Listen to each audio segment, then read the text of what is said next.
আসসালামু আলাইকুম। সবাইকে অনেক অনেক স্বাগত জানাচ্ছি আমাদের আজকের এই ক্লাসটাতে। আমরা এই ক্লাসটাতে নতুন করে কিছু জিনিস শিখব। আমরা গত ক্লাসে ফেব্রুয়ারি 1969 শামসুর রহমানের লেখা এই যে কবিতাটা, এই কবিতাটা সম্পর্কে কিছু বেসিক জিনিস জেনে নিয়েছি, অর্থাৎ কিছু ব্যাখ্যা আমরা জেনে নিয়েছি।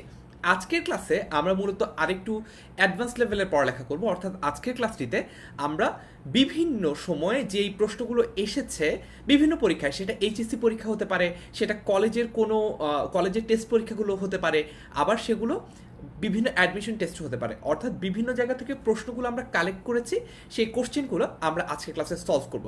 সো আজকের ক্লাসটা খুবই ইন্টারেস্টিং হবে, অ্যান্ড যতটা ইন্টারেস্টিং হবে তার চেয়েও আজকের ক্লাসটা খুবই ইন্টারেক্টিভ হবে, অর্থাৎ তোমরা নিজেরা অ্যান্সার করার অনেক অনেক সুযোগ পাবে।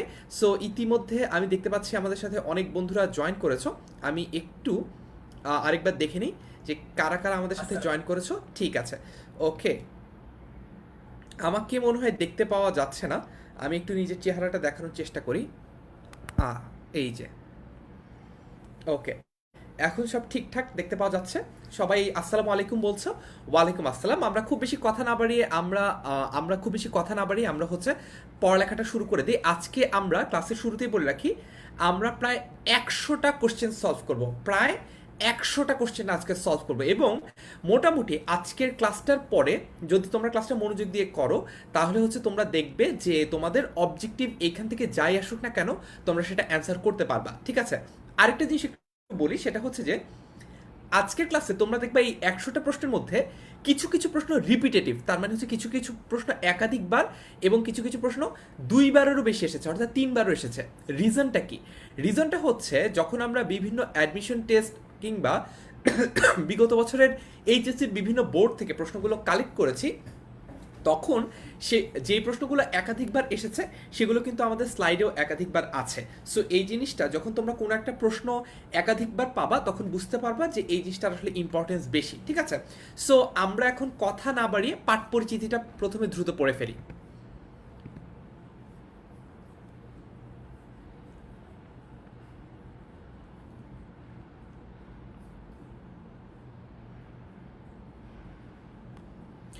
আচ্ছা, ফেব্রুয়ারি 1969 এই যে কবিতাটা, এটা কবি শামসুর রহমানের নিজ বাসভূমে কাব্যগ্রন্থ থেকে নেওয়া হয়েছে। এটা কবি শামসুর রহমানের নিজ বাসভূমে এই যে কাব্যগ্রন্থটা, এখান থেকে চয়ন করা হয়েছে। চয়ন করা হয়েছে মানে হচ্ছে, চয়ন শব্দটার বিভিন্ন অর্থ আছে। চয়নের একটা অর্থ হচ্ছে গ্রহণ করা, আর একটা অর্থ হচ্ছে যে ব্যবহার করা। তার মানে হচ্ছে চমৎকার শব্দ চয়নে সে কবিতাটা লিখেছে, তার মানে চমৎকার শব্দ ব্যবহার করে সে কবিতাটা লিখেছে। ঠিক আছে, তারপরে তোমরা তোমাদের বন্ধুরা, আজকে অনেক বন্ধুরাই এখনো জয়েন করে নেই। গতকালকে ক্লাসে প্রায় 1000 জন বন্ধু ছিল, আজকে ক্লাসে সেটা কমে কেন যেন 400 জন হয়ে গেছে। তোমরা তোমাদের বন্ধুদেরকে মেনশন করে ক্লাসটাতে ডেকে আনো, অথবা মেসেজেও তোমরা ডেকে আনতে পারো। ঠিক আছে, তারপরে দেখি আজকের ক্লাসটা কিন্তু খুবই গুরুত্বপূর্ণ। গতকালকের ক্লাসটা ছিল বোঝার জন্য গুরুত্বপূর্ণ, আজকের ক্লাসটা হচ্ছে প্র্যাকটিসের জন্য গুরুত্বপূর্ণ। যেটা কিনা ওভারঅল গতকালকের ক্লাস আর আজকের ক্লাস দুটো মিলিয়ে আমরা কিন্তু একটা একদম কম্প্যাক্ট একটা প্রিপারেশনে যেতে পারি, যাতে করে কিনা আমাদের পরবর্তীতে আলাদা করে এই কবিতাটা পড়া লাগবে না। ঠিক আছে, ওকে। তারপরে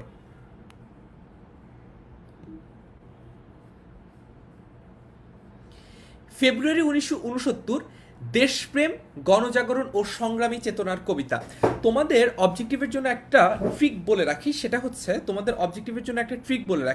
সেটা হচ্ছে যখনই তোমরা দেখবে যে কোনো বাক্যে, বইয়ের কোনো বাক্যে এরকম একসাথে একাধিক একসাথে একাধিক বিশেষ্য বা বিশেষণ আছে, যেমন দেখো এখানে দেশপ্রেম, গণজাগরণ ও সংগ্রামী চেতনা, তখনই সেটা বহুপদী সমাপ্তিসূচক অবজেক্টিভের জন্য গুরুত্বপূর্ণ বলে ধারণা করবে। অর্থাৎ প্রশ্ন আসতে পারে যে ফেব্রুয়ারি 1969 কেমন কবিতা? ক, দেশপ্রেম; খ, গণজাগরণ; এবং গ, সংগ্রামী চেতনা।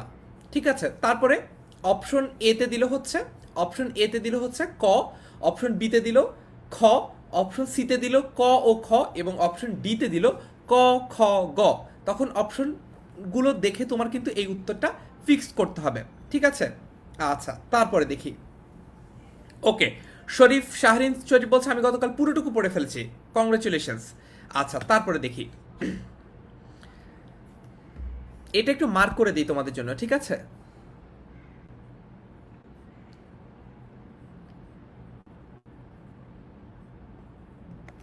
এটা তোমাদের জন্য আমি একটু আন্ডারলাইন করে দিচ্ছি যাতে করে তোমাদের কিনা যখন স্লাইডটা দিয়ে দেবো পড়তে সুবিধা হয়। তারপরে 1969 সালে পাকিস্তানি শাসক গোষ্ঠীর বিরুদ্ধে তৎকালীন পূর্ব বাংলায় যে গণ আন্দোলনের সূচনা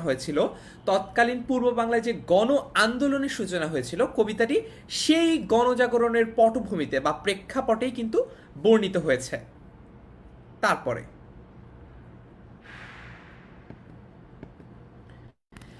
জাতিগত শোষণ জাতিগত শোষণ ও নিপীড়নের বিরুদ্ধে এদেশের সাধারণ মানুষ ক্ষুব্ধ হয়ে ওঠে 1969 সালে। এখন প্রশ্ন হচ্ছে যে ভাইয়া জাতিগত শোষণ আর নিপীড়ন মানে কি? এটাকে বলা হয় যে কখনো কখনো আমি যদি জাতিগত শোষণের একটা এক্সট্রিম সিনারিও দেখাই, সেটাকে বলা হয় হচ্ছে এথনিক ক্লিনজিং। এথনিক ক্লিনজিং এর একদম রিসেন্ট এক্সাম্পল আমরা দিতে পারি হচ্ছে মিয়ানমারে রোহিঙ্গা নিধন। অর্থাৎ শুধুমাত্র তুমি একটা জাতির অংশ বলে তুমি যখন কোনো নির্যাতন বা নৃশংসতার শিকার হও, তখন সেটাকে জাতিগত শোষণ, নিপীড়ন এবং কখনো কখনো জাতিগত নিধনও বলা হয়। ঠিক আছে, তো এই ব্যাপারটাই 1969 সালে মানুষকে অনেক খেপিয়ে তুলেছিল। কারণটা হচ্ছে যে বাঙালি, শুধুমাত্র বাঙালি হওয়ার কারণেই তারা শোষিত ও বঞ্চিত হতো। অর্থাৎ তাদের যোগ্যতা বা তাদের যে কোনো কিছুর চেয়ে বেশি গুরুত্বপূর্ণ হয়ে দাঁড়াতো তখন যে তাদের জাতিগত পরিচয়টা কি, এটার কথা কিন্তু বলা হচ্ছে। ঠিক আছে, তারপরে প্রত্যন্ত গ্রামগঞ্জ, হাটবাজার, কলকারখানা, স্কুল, কলেজ, বিশ্ববিদ্যালয় থেকে অসংখ্য মানুষ জড়ো হয় ঢাকার রাজপথে। শামসুর রহমান বিচিত্র শ্রেণী পেশার মানুষের স্বতঃস্ফূর্ত সংগ্রামী চেতনার অসাধারণ এক শিল্পভাষ্য রচনা করেছেন এই কবিতায়। তার মানে শামসুর রহমান তার যে নিজের যে বৈচিত্র্য আছে, নিজের যে কাব্য প্রতিভা আছে, সেই কাব্য প্রতিভা দিয়ে স্বতঃস্ফূর্ত, তার মানে হচ্ছে স্পন্টেনাস। তার মানে ব্যাপারটা এরকম না যে মিছিলের জন্য লোক ভাড়া করে আনতে হচ্ছে, আন্দোলনের জন্য লোক ভাড়া করে আনতে হচ্ছে, ব্যাপারটা এরকম ছিল না। ব্যাপারটা ছিল যে সাধারণ মানুষ নিজেদের উদ্যোগেই নিজেরা এই ধরনের আন্দোলনে অংশগ্রহণ করেছিল, কারণ সবাই মনে করেছিল এই যে বাঁচার দাবিটা, এই যে ভাষার দাবিটা, এই দাবিটা তাদের নিজেদেরকে আদায় করে নিতে হবে। এই কথাটাই কবি তার কবিতার মাধ্যমে তুলে ধরেছেন। তারপরে শাহিদুর রহমান শাওন বলছে ক্লাস তো রেকর্ডেড। না না, ক্লাস রেকর্ডেড না। এই যে আমি কবিতাটিতে দেশমাতৃকার প্রতি বা দেশকে মায়ের মতো রূপক ধরে দেশমাতৃকার প্রতি জনতার বিপুল ভালোবাসা সংবর্ধিত হয়েছে। অর্থাৎ সাধারণ মানুষের যে বিশাল ভালোবাসা দেশের প্রতি, সেটাই এখানে তুলে ধরা হয়েছে। দেশকে ভালোবেসে মানুষের আত্মদান ও আত্মাহুতির প্রেরণাকে কবি গভীর মমতা ও শ্রদ্ধার সাথে মূর্ত করে তুলেছেন। মূর্ত মানে কি জানো? মূর্ত মানে হচ্ছে যে জিনিসটা বোঝা যায়, তার মানে হচ্ছে যে জিনিসটা ভিজিবল বা যে জিনিসটা আন্ডারস্ট্যান্ডেবল। আমি একটু ব্র্যাকেটে লিখে দেই যাতে করে তোমরা মনে রাখতে পারো জিনিসটা।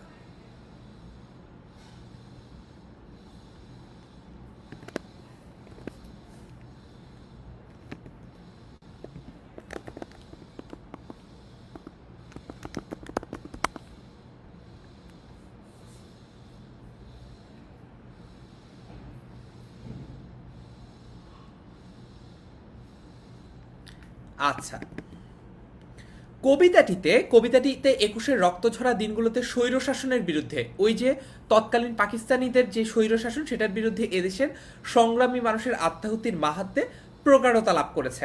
তার মানে হচ্ছে তখনকার সময়ে সংগ্রামী মানুষের যে আত্মাহুতি, সেই আত্মাহুতির যে মাহাত্ম্য বা সেটার যে তাৎপর্য বা গ্লোরিফিকেশন, সেটা আরো প্রগাঢ়তা লাভ করেছে। তার মানে সেটা আরো সুতীব্র আকার ধারণ করেছে।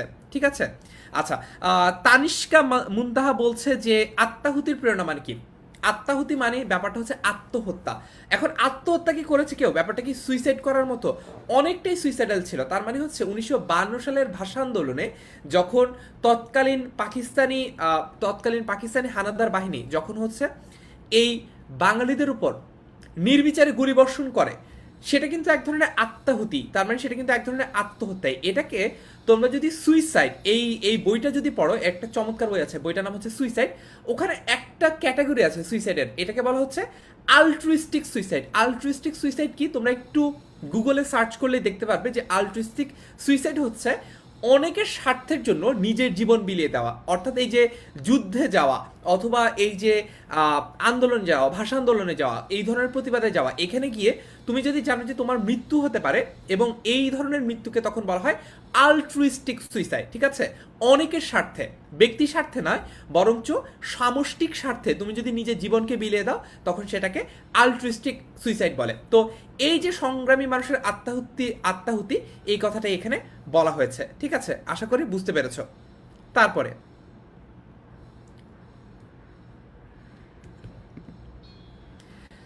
এইটা ইম্পর্টেন্ট, এটা একটু মার্ক করে দেই, এটা তোমরা অবশ্যই মনে রাখবে। ঠিক আছে, এটা হচ্ছে যে এই কবিতাটা লেখা হচ্ছে গদ্য ছন্দ ও প্রবহমান ভাষার সুষ্ঠু বিকাশে। একটু এক্সপ্লেইন করছি। ঠিক আছে,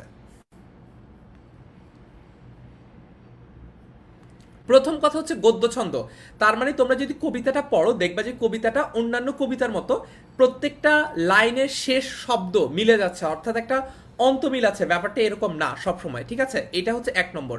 আর দুই নম্বর কথা হচ্ছে প্রবহমান। প্রবহমান মানে কি জানো? প্রবহমান মানে হচ্ছে যেটা প্রবাহ হয়, তার মানে হচ্ছে নদী একটা প্রবহমান, প্রবহমানতার একটা উদাহরণ।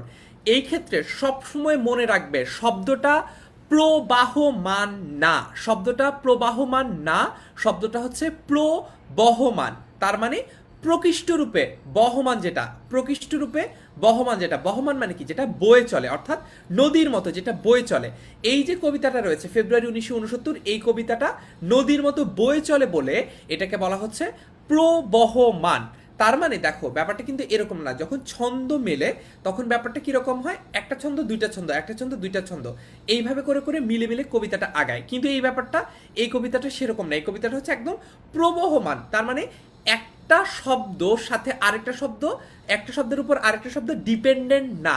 তার মানে হচ্ছে এইখানে ছন্দ মেলানোর জন্য কবি একটা শব্দের উপর কিন্তু ডিপেন্ড করে আরেকটা শব্দ লেখে নেয়। তার মানে ব্যাপারটা হচ্ছে এরকম, যদি তুমি একটা ছোট্ট কবিতা লিখতে চাও, এই মুহূর্তে যেটা মনে আসছে সেটাই বলি, যে আমি আকাশ তুমি বাতাস, তুমি ঘুড়ি আমি উড়ি। এই যে দেখো, আমি আকাশ তুমি বাতাস, ঠিক আছে, আকাশের সাথে বাতাসের একটা মেলবন্ধনের জায়গা আছে। তার মানে দেখো তুমি পরের লাইনের, সেকেন্ড লাইনের শেষ শব্দটা যখন লিখছো সেটা কিন্তু ডিপেন্ড করছে তোমার আগের যেই লাইনটা আছে সেই আগের লাইনের শেষ শব্দটা কি। এইভাবেই কিন্তু একটার শব্দের প্রতি আরেকটা শব্দের ডিপেন্ডেন্সি ক্রিয়েট হয় বা নির্ভরতার জায়গা ক্রিয়েট হয়। কিন্তু এই যে কবিতাটা রয়েছে ফেব্রুয়ারি 1969, এটা একদম প্রবহমান ভাষা দিয়ে গঠিত বলে এখানে কিন্তু একটা শব্দের সাথে আরেকটা শব্দের কোনো আলাদা রকম ডিপেন্ডেন্সি বা নির্ভরতার জায়গা নাই। আশা করি তোমরা এই ব্যাপারটা বুঝতে পেরেছো। তারপরে দেখি, প্রশ্ন এসেছে প্রগাঢ়তা মানে কি? প্রগাঢ়তা মানে হচ্ছে আরো তীব্রতা, বুঝছো, প্রকৃষ্ট রূপে গাঢ়তা।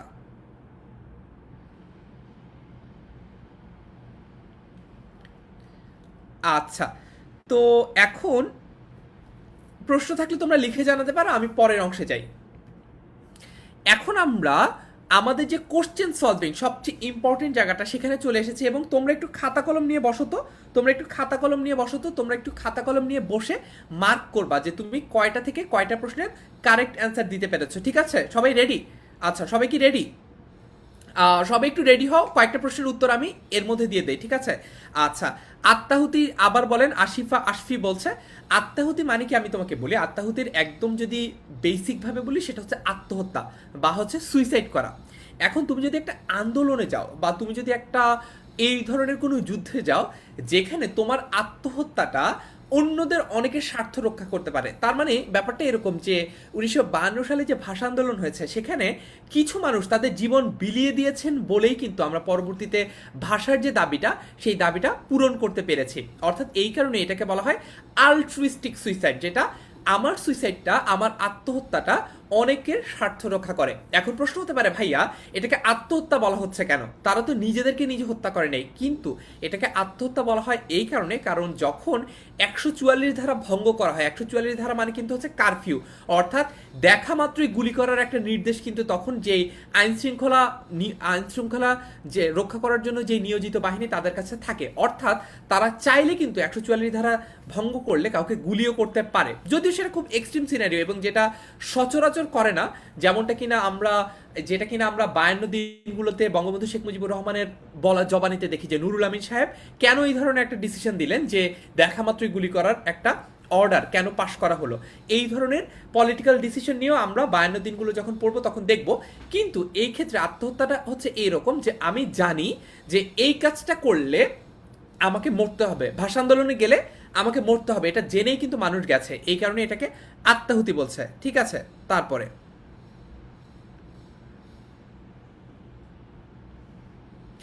ওকে, সো আমরা এখন আমাদের কোশ্চেনটা সলভ করতে চলে এসেছি। সবাই আশা করি খাতা কলম নিয়ে বসে পড়েছো।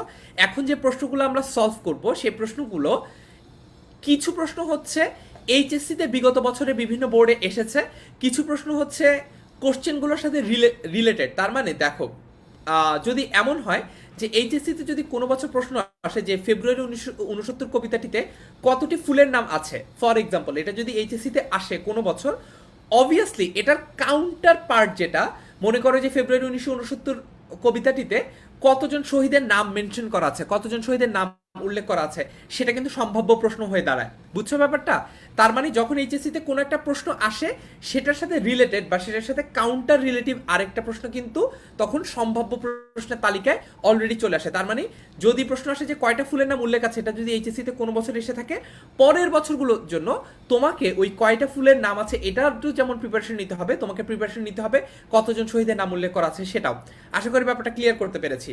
আচ্ছা দেখি, ফেব্রুয়ারি 1969 কবিতাটিতে কতটি ফুলের নাম আছে? অপশন এ একটি, বি দুইটি, সি তিনটি এবং ডি হচ্ছে চারটি। দেখা যাক কয়টি।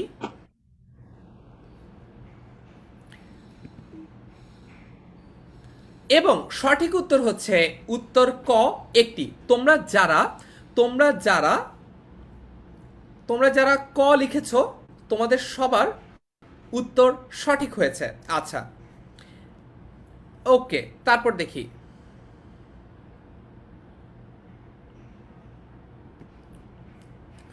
চতুর্দিকে কি তছনছ হচ্ছে? চতুর্দিকে কি তছনছ হচ্ছে? ক মানবিক বাগান, খ কমল বন, গ ফুলের বাগান এবং ঘ ক যোগ খ।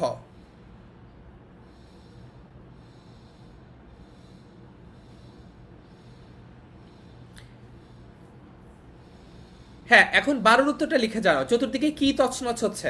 12-র উত্তর কি হবে? ক খ গ না ঘ?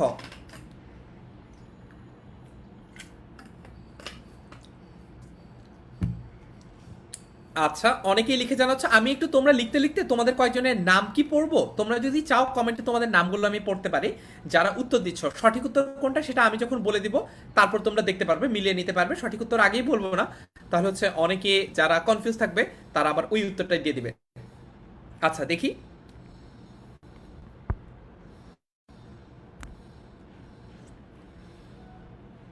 আচ্ছা কমেন্ট করেছে এমবি আরিফ ইসলাম, তাসনিম বিশ্বাস, জেসিয়া তাবাসসুম, সর্দার মোহাম্মদ। আচ্ছা ঠিক আছে, সঠিক উত্তর চতুর্দিকে কি তছনছ হচ্ছে। এবং বলাই বাহুল্য তোমরা যারা যারা ঘ অ্যান্সার দিয়েছো, যারা যারা বলছো 12 ডি, তারা সঠিক উত্তর দিয়েছো 12 ডি, এটার উত্তর হবে, অর্থাৎ ক যোগ খ হবে। চতুর্দিকে কি তছনছ হচ্ছে, এটা মানবিক বাগানও হবে, কমল বনও হবে। অর্থাৎ এই ধরনের প্রশ্নের জন্য আমরা সবসময় প্রস্তুত থাকবো যেখানে প্রশ্নের উত্তরটা একাধিক হতে পারে। ঠিক আছে, আচ্ছা তারপরে দুইটা প্রশ্নের উত্তর আমরা ঠিকঠাক দিয়ে ফেলেছি, অর্থাৎ অলরেডি আমাদের অনেকের স্কোর কিন্তু 2 হয়ে গেছে। তারপরে কবিতাটিতে কোন সময় স্মৃতিচারণ করা হয়েছে? ক 1969, খ 1971, গ 1947 এবং ঘ 1952।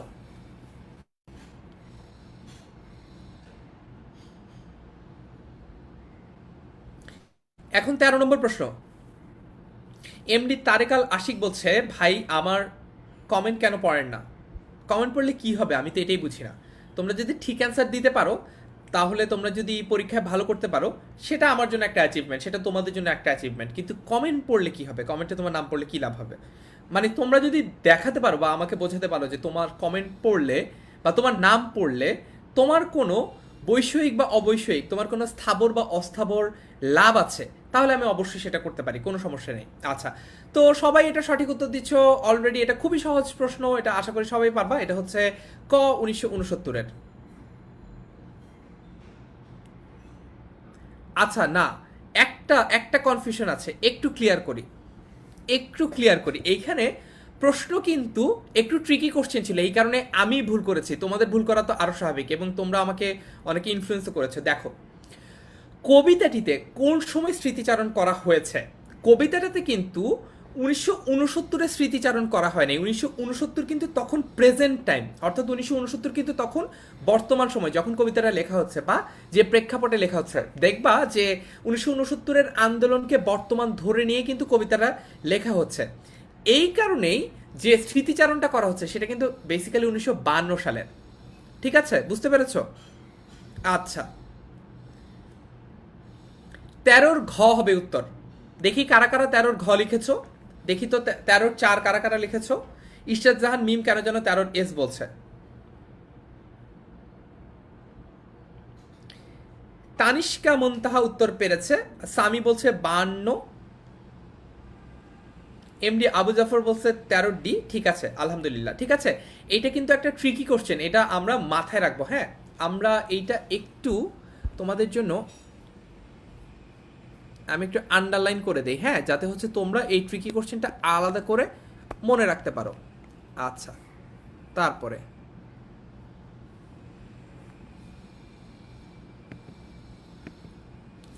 কবিতাটিতে কাদের স্মরণ করা হয়েছে?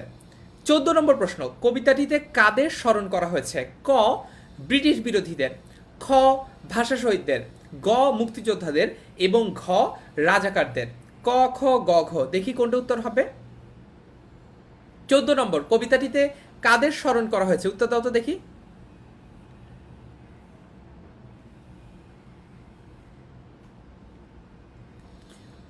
14 উত্তর কি হবে, ক খ গ না ঘ?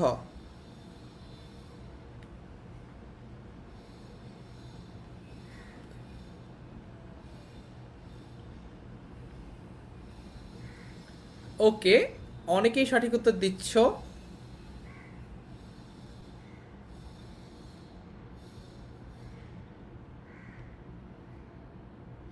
14 বি, 14 বি, 14 বি। আচ্ছা, একটা জিনিস একটু বলি, একটা ছোট্ট করে বানান রীতি তোমাদের একটু জানিয়ে দেই। সেটা হচ্ছে যে বাংলা একাডেমির যে নতুন বানান রীতি, সেই নতুন বানান রীতি অনুযায়ী বিদেশি শব্দগুলো আমরা রস্বইকার দিয়ে লিখি। বিদেশি শব্দগুলো আমরা কি দিয়ে লিখি? রস্বইকার দিয়ে লিখি। এই কারণেই দেখো, শহীদ শব্দটা, এই শব্দটা যেহেতু একটা বিদেশি শব্দ, শহীদ শব্দটা যেহেতু একটা বিদেশি শব্দ, এই কারণে কিন্তু এটা এখন আমরা কিভাবে লিখি? এখন এই কারণে কিন্তু এটা আমরা রস্বইকার দিয়ে লিখি। আর সঠিক উত্তরটা দেখে নেই। সঠিক উত্তর হচ্ছে খ ভাষা শহীদদের। কবিতাটিতে কাদেরকে স্মরণ করা হয়েছে? এর সঠিক উত্তর হচ্ছে খ ভাষা শহীদদের। আচ্ছা, অনেকে বলছো যে ভাইয়া আমাদের মনে হয় নেট স্লো, আমরা প্রশ্ন আস্তে আস্তে পাই। 14 খ, ঠিক আছে, অনেকেই সঠিক উত্তর দিচ্ছ। আমাদের সাথে প্রায় 560 জন বন্ধু উপস্থিত আছে। তো ঠিক আছে, আমরা পড়া আগাতে থাকি, অনেকগুলো প্রশ্ন সলভ করতে হবে। আমরা কি একটু দ্রুত আগাবো? কারণ আমাদের মোট 100টা প্রশ্ন সলভ করতে হবে। আমরা একটু দ্রুত আগাই, না হলে আবার শেষ হবে না। ফেব্রুয়ারি 1969 কবিতাটিতে বরকতের নাম আছে কতবার? ফেব্রুয়ারি 1969 কবিতাটিতে বরকতের নাম আছে কতবার? ক একবার, খ দুইবার, গ তিনবার এবং ঘ চারবার। ক খ গ না ঘ?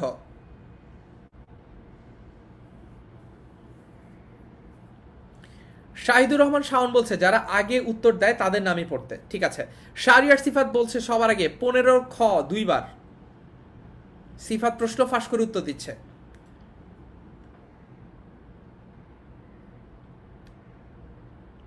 হ্যাঁ, দ্রুত আগাচ্ছি। আঞ্জুমান নাহার রিয়া 15-2 বলছে, গোলাম মুস্তফা মনির 2 বার বলছে, রতন রয় এ বলছে, সিফাত সাইম বলছে 15 এ, মিফতাহুল জান্নাত বলছে 15 এ, তানজিরুল ইসলাম 15 বি, মাহিন সরকার এ। তো ফেব্রুয়ারি 1969 কবিতাটিতে বরকতের নাম আছে কতবার? আহ, এই যে প্রশ্নটা, এটা তোমরা নিজেরা গুণে বের করবে কয়টা হবে। এর সঠিক উত্তর হচ্ছে খ, অর্থাৎ 2 বার বরকতের নাম 2 বার বলা আছে।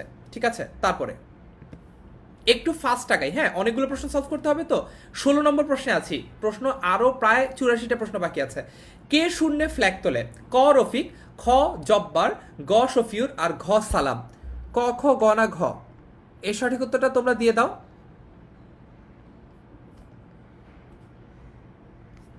কে শূন্যে ফ্ল্যাগ তোলে? 16 নম্বর প্রশ্ন। 16 ডি, সবার আগে আফিফা বিনতে ইউসুফ বলছে 16 ডি। তানহা বলছে 15 গ। সৌরাজ তাহাদা ডি বলছে। অনেক অনেক উত্তর পাচ্ছি, তোমরা কিন্তু বেশ স্লো উত্তর দিচ্ছ, আর একটু দ্রুত বলতে হবে। কে শূন্য ফ্ল্যাগ তোলে? ক খ গ না ঘ? 16 কি হবে, ক খ গ না ঘ?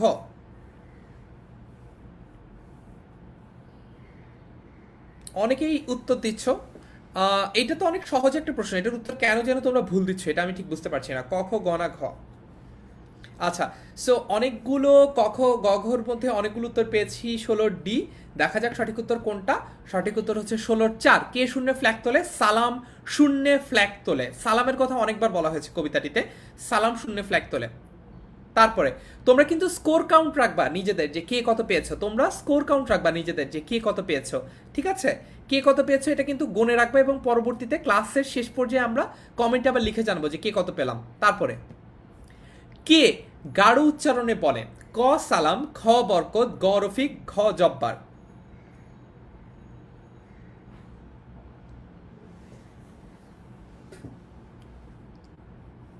ক খ গ না ঘ? 17-র ক খ গ না ঘ একটু লিখে জানাও।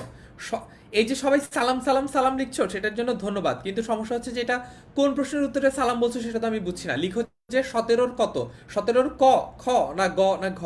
17-র কত লিখে জানাও। সুবর্ণা বিশ্বাস লিখেছে 17-র এ। ওমর ফারুক বলছে বি।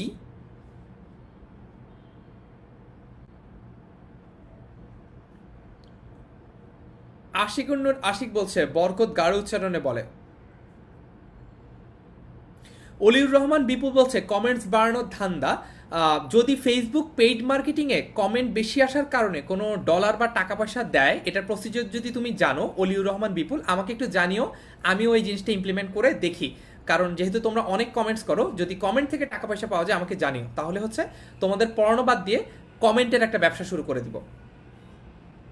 আচ্ছা, অনেকেই সঠিক উত্তর দিচ্ছ। কে গাঢ় উচ্চারণে কথা বলে? ক সালাম, খ বরকত, গ রফিক, ঘ জব্বার। এবং সঠিক উত্তর হচ্ছে খ বরকত। ঠিক আছে, খ বরকত সঠিক উত্তর যারা দিয়েছ সবাইকে অনেক অনেক অভিনন্দন। তারপরে 18-র প্রশ্ন, কে ঘাতকের থাবার সম্মুখে বুক পাতে? কে ঘাতকের থাবার সম্মুখে বুক পাতে? ক রফিক, খ জব্বার, গ সালাম, ঘ বরকত।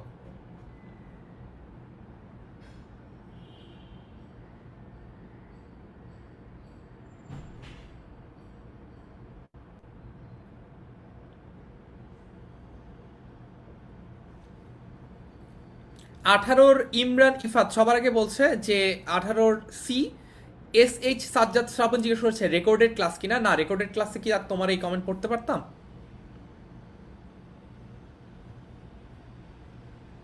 আচ্ছা, 18 সঠিক উত্তর হচ্ছে 4। কে ঘাতকের থাবার সম্মুখে বুক পাতে, এটার উত্তর হচ্ছে বরকত। এটার উত্তর হচ্ছে বরকত। ঠিক আছে, যারা প্রশ্ন সঠিক উত্তর দিয়েছো তারা তোমাদের নামের পাশে +1 স্কোর কাউন্ট করে রাখো, আমরা লাস্টে গিয়ে স্কোর কাউন্ট করব। কার চোখে ঢাকা আলোচিত? 19 নম্বর প্রশ্ন, কার চোখে ঢাকা আলোচিত? ক সালামের, খ বরকতের, গ রফিকের, ঘ জব্বারের।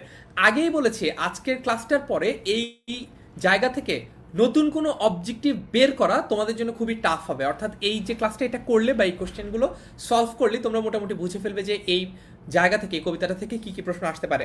কার চোখে ঢাকা আলোচিত? কার চোখে ঢাকা আলোচিত? ক সালামের, খ বরকতের, গ রফিকের, ঘ জব্বারের। ক খ গ ঘ? ক খ গ ঘ দেখি। ক খ গ ঘ দেখি কে কে পারছো। তো অনেকেই সঠিক উত্তর দিচ্ছ, আমরা একটু দেখে নেই ঝটপট।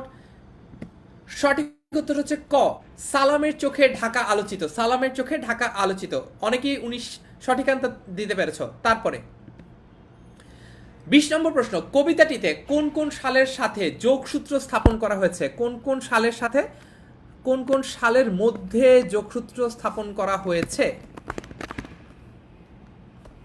কবিতাটিতে কোন কোন সালের মধ্যে যোগসূত্র স্থাপন করা হয়েছে?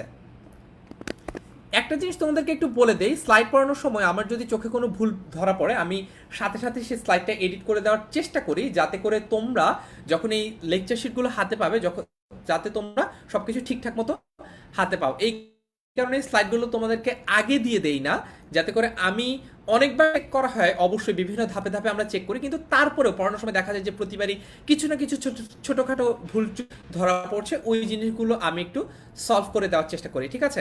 আচ্ছা, এবার 20 নম্বরের উত্তর দাও। 20, শরীফুল হক বলছে ভাইয়া ক্লাস শেষে সবগুলো বহু নির্বাচনী একসাথে পিডিএফ দিলে আমাদের রিভিশন দিতে খুবই সুবিধা হবে। হ্যাঁ, এই কারণে এডিট করছি, সবকিছু এডিট করে তোমাকে একসাথে দিয়ে দেবো, কোনো সমস্যা নেই। 20-এর খ বলছো, 20-এর খ দেখি 1952 আর 1969। হ্যাঁ, সঠিক উত্তর হচ্ছে 20-এর খ। সবাই সঠিক উত্তর দিতে পারছো, 20-এর খ। আচ্ছা, তারপরে এরপরে দেখি 21 নম্বর প্রশ্ন। কই গেল 21 নম্বর প্রশ্ন? ফেব্রুয়ারি 1969 কবিতায় বর্ণমালাকে কিসের সাথে তুলনা করা হয়েছে? ক নক্ষত্র, খ রক্ত, গ ফুল, ঘ রৌদ্র।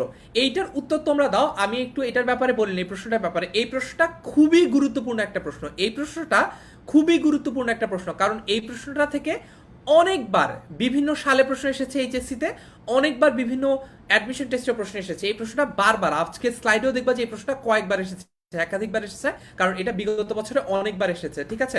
ফেব্রুয়ারি 1969 সাল, 1969 কবিতায় বর্ণমালাকে কিসের সাথে তুলনা করা হয়েছে? ক নক্ষত্র, খ রক্ত, গ ফুল, ঘ রৌদ্র। 21-এর এ অনেকে বলছো।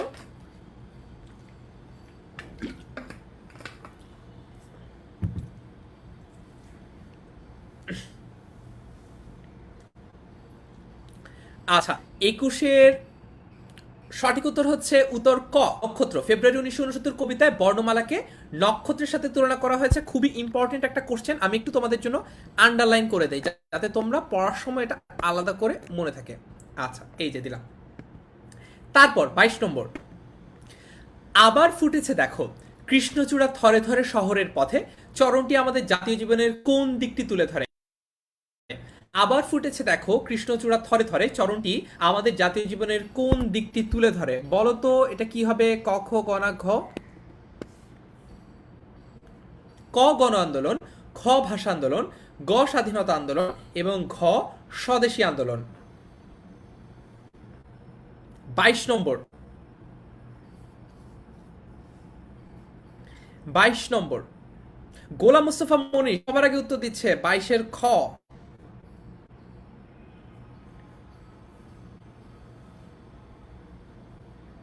নীলা রয় বলছে ভাষা আন্দোলন, বানানটা একটু ভুল হয়েছে নীলা। হ্যাঁ, ঠিক আছে, অনেকেই সঠিক উত্তর দিচ্ছ। 22-এর খ সঠিক উত্তর হচ্ছে 22-এর খ। তারপরে সালামের হাত থেকে নক্ষত্রের মতো অবিরত কি ঝরে? ক বীরের রক্ত, খ গাঢ় উচ্চারণ, গ শ্যামল বাংলা আর ঘ অবিনাশী বর্ণমালা। 23 নম্বর প্রশ্ন, সালামের হাত থেকে নক্ষত্রের মতো অবিরত কি ঝরে? ক বীরের রক্ত, খ গাঢ় উচ্চারণ, গ শ্যামল বাংলা এবং ঘ অবিনাশী বর্ণমালা। দেখি লিখে জানাও 23-এর কত হবে? 23-এর কত? গোলাম মাহমুদ সাজিদ বলছে আমার নাম জীবনে পড়া হয় না, এই যে মাত্র পড়লাম। 23-এর কত হবে লিখে জানাও। ভাইয়া ক হবে লিখছো, মনে হয় লিখছো টিজেপি আরো।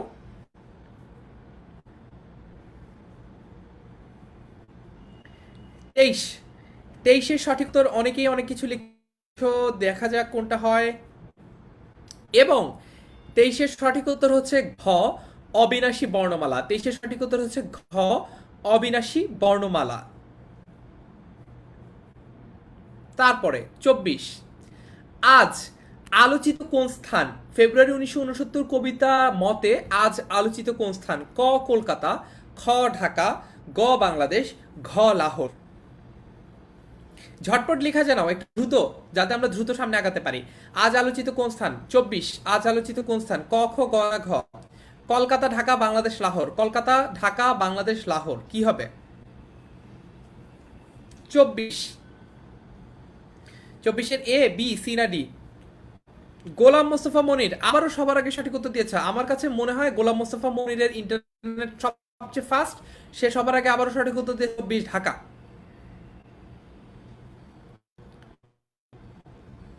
আর খুবই স্লো হচ্ছে জান্নাতুল মাওয়া তোহার নেট, ও এখনো 23-এর অ্যান্সার দিচ্ছে, 23-এর ঘ বলছে।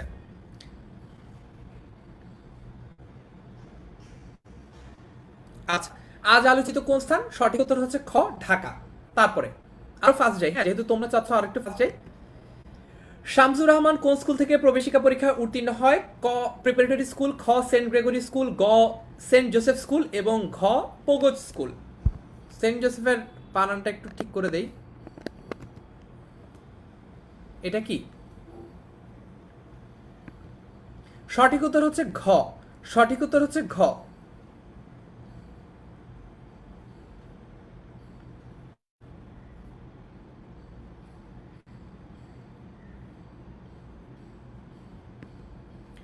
26 নম্বর প্রশ্ন।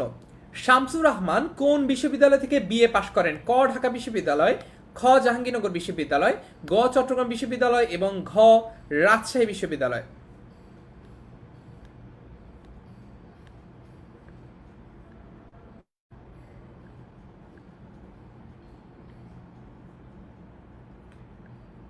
ছাব্বিশের ডি বলছে অনেকেই, কেন? সবার আগে সঠিক উত্তর দিয়েছে 26-এর ক্ষেত্রে আলভি, আলভি মাহমুদ আলভি। 26-এর এ। এখন থেকে সবার আগে যে কয়েকজন সঠিক উত্তর দেবে তাদেরটাই শুধু পড়বো, সবারটা পড়ার আসলে সময় হচ্ছে না। ইশরাত জাহান মিম, সোহানা স্বপ্নিল আশা, আব্দুল্লাহ আল রাফি স্বপ্নিল। 26-এর ক বলছে এবং সঠিক উত্তর হচ্ছে 26-এর ক ঢাকা বিশ্ববিদ্যালয়। তারপরে 69-এ সালাম আবার রাজপথে নামে কেন? 69-এ সালাম আবার রাজপথে নামে কেন? ক মাতৃভাষার দাবিতে, খ অধিকার আদায়ের জন্য, গ গণতন্ত্র প্রতিষ্ঠার জন্য এবং ঘ স্বাধীনতা আন্দোলনের জন্য। 27-এর কি হবে? ক খ গ না ঘ? 27-এর কি হবে? ক খ গ না ঘ?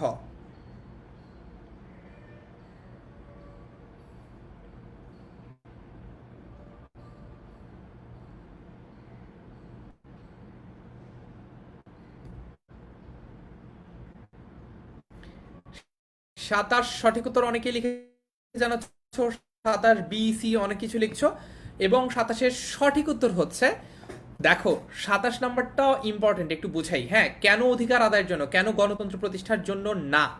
কারণ হচ্ছে, দেখো 1969 সময়টা বুঝতে হবে। 1969 সময়টা হচ্ছে 1969, তখনও কিন্তু 70-এর নির্বাচনটা হয় নাই। 1970-এর নির্বাচনটা হচ্ছে স্বাধীন পাকিস্তানের প্রথম নির্বাচন। স্বাধীন পাকিস্তানের অর্থাৎ 1947 সালের পরে পরে এই যে ওভারঅল যে নির্বাচন 1970 সালের নির্বাচন, সেটার আগ পর্যন্ত আলাদা করে বাঙালিরা গণতন্ত্রের জন্য আন্দোলন করে নাই, ভাষার জন্য আন্দোলন করেছে। তারপরে হচ্ছে শিক্ষা কমিশন বিরোধী আন্দোলন করেছে, বিভিন্ন সময় 1966-র 6 দফা আন্দোলন করেছে। কিন্তু ওই যে 1966-র 6 দফা আন্দোলনেও কিন্তু আমরা প্রাদেশিক স্বায়ত্তশাসন চেয়েছি, আলাদা করে বলি নাই যে আমাদের আলাদা করে গণতন্ত্র লাগবে বা আলাদা করে স্বাধীনতা লাগবে। তখনও পর্যন্ত কিন্তু আমরা বলি নাই। এই কারণে এই প্রশ্নের উত্তরটা হবে, এই প্রশ্নের উত্তর হবে অধিকার আদায়ের জন্য। গণতন্ত্র প্রতিষ্ঠার জন্য হচ্ছে আরো পরে 1970-এর পর থেকে এই ব্যাপারটা শুরু হয়। তারপরে আকসান হাবিব বলছে আমি সবার আগে বলেছি। সর্বোচ্চ তছনছ হচ্ছে কি? ক শালবন, খ হরিত উপত্যকা, গ কমলবন আর ঘ মধুবন। সর্বোচ্চ তছনছ হচ্ছে কি? ক শালবন, খ হরিত উপত্যকা, গ কমলবন আর ঘ মধুবন।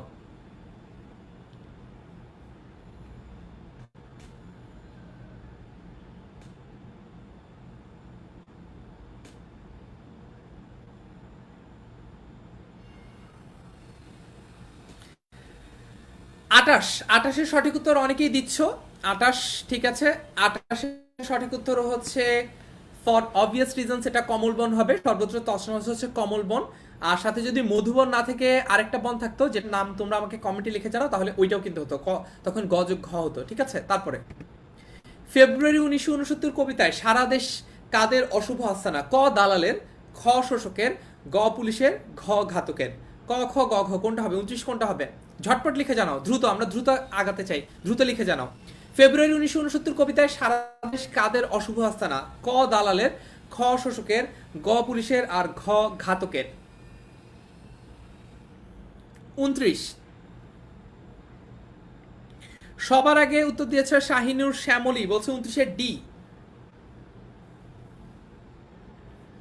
আরিফুল ইসলাম আরাফাত 29 ডি বলছে। অনেকেই এখন উত্তর দিচ্ছে, দেখি। এটার সঠিক উত্তর হচ্ছে ডি। ফেব্রুয়ারি 1969 কবিতায় সারা দেশ কাদের অশুভ আস্তানা? এটার উত্তর হচ্ছে ঘাতকের অশুভ আস্তানা। তারপরে 30 নম্বর, কখন সালাম আবার ফিরে আসে? ক 52-তে, খ 69-এ, গ 66-তে এবং ঘ 71-এ।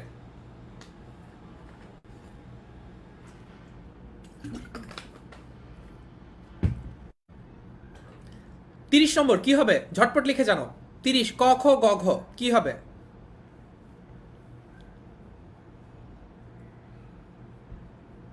30-এর খ। সবার আগে উত্তর দিচ্ছি ইথিকা দাশগুপ্ত। দেখি, কখন সালাম আবার ফিরে আসে? এর সঠিক উত্তর হচ্ছে খ 69-এ। আচ্ছা, একটু দ্রুত আগাই, ঠিক আছে? আরো প্রায় 70টা প্রশ্ন বাকি, আমরা এখন থেকে দ্রুত আগাবো। তোমরা যত দ্রুত পারো উত্তর দিবে, সবার উত্তর দেখার মতো সময় আমার হবে না, আমরা একটু দ্রুত আগাই। শূন্যে ফ্ল্যাগ তুলে ধরে কে? এই প্রশ্নের উত্তর আমরা আগেও দিয়েছি, আবার সলভ করালাম না। তোমরা একটু বলো 31 কি হবে? ক খ গ না ঘ। 31 কি হবে? ক খ গ না ঘ। এখন থেকে প্রতিটা প্রশ্নের জন্য তোমাদেরকে সময় দেওয়া হবে, তোমাদেরকে এখন থেকে প্রতিটা প্রশ্নের জন্য সময় দেওয়া হবে 30 সেকেন্ড। যখন তোমরা এইচএসসিতে বা অ্যাডমিশন টেস্টে প্রশ্নের উত্তর দিবা, তখনই কিন্তু তোমরা মোর অর লেস এরকম সময় পাবা, 30 সেকেন্ড করে, ঠিক আছে? শূন্যে ফ্ল্যাগ তুলে ধরে কে? ঝটপট 31। অনেকেই সঠিক উত্তর দিচ্ছ। সবার আগে এমডি শামীম মিয়া লিখেছে 31 সি, এবং এটা সঠিক উত্তর হচ্ছে 31-এর গ, অর্থাৎ শামীম মিয়া সঠিক উত্তর দিয়েছে। শূন্যে ফ্ল্যাগ তুলে ধরে কে? এর সঠিক উত্তর হচ্ছে সালাম। তারপর ঘাতকের থাবার সামনে বুক পাতে কে? ক তরুণ, খ নব্য লেখক, গ শিক্ষক এবং ঘ বরকত। 32 ঘাতকের থাবার সামনে বুক পাতে কে? ক তরুণ, খ নব্য লেখক, গ শিক্ষক, ঘ বরকত। 32-এর সঠিক উত্তর, 32-এর সঠিক উত্তর রিশা আহমেদ সবার আগে উত্তর দিয়েছে 32-এর ঘ, এবং সঠিক উত্তর হচ্ছে 32-এর ঘ, অর্থাৎ ঘাতকের থাবার সামনে বুক পাতে কি? এর সঠিক উত্তর হচ্ছে বরকত। তারপরে 33 নম্বর, ফেব্রুয়ারি 1969 কবিতায় কৃষ্ণচূড়া কোথায় ফুটেছে? ক ঝুলন্ত গাছে, খ গ্রামের বাঁকে, গ নদীর ধারে এবং ঘ শহরের পথে। 33 নম্বর, ফেব্রুয়ারি 1969 কবিতায় কৃষ্ণচূড়া কোথায় ফুটেছে? ক ঝুলন্ত গাছে, খ গ্রামের বাঁকে, গ নদীর ধারে এবং ঘ শহরের পথে। 33 নম্বরের উত্তর দেখি কে ঝটপট সবার আগে দিতে পারে। সবার আগে মারুফা সোমা বলছে 33-এর ঘ হবে। দেখি সঠিক উত্তর, এবং সঠিক উত্তর হচ্ছে 33-এর ঘ, অর্থাৎ ফেব্রুয়ারি 1969 কবিতায় কৃষ্ণচূড়া শহরের পথে পথে ফুটেছে। তারপরে 34 নম্বর প্রশ্ন, কৃষ্ণচূড়ার রং কিসের প্রতীক হিসেবে ব্যবহৃত হয়েছে?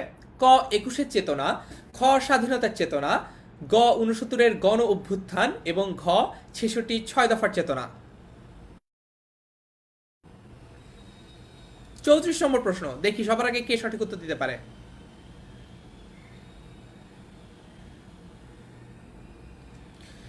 সবার আগে উত্তর দিয়েছে এমডি মাইনুদ্দিন খান, বলছে 34-এর ক, কৃষ্ণচূড়ার রং কিসের প্রতীক হিসেবে ব্যবহৃত হয়েছে? 34-এর ক, এবং সঠিক উত্তর হচ্ছে 34-এর ক। কংগ্রেচুলেশন মাইনুদ্দিন।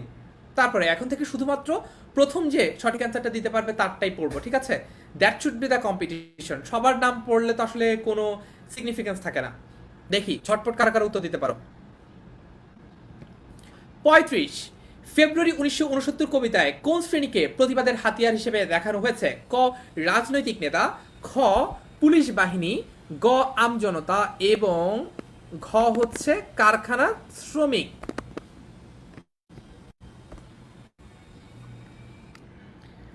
35 নম্বর,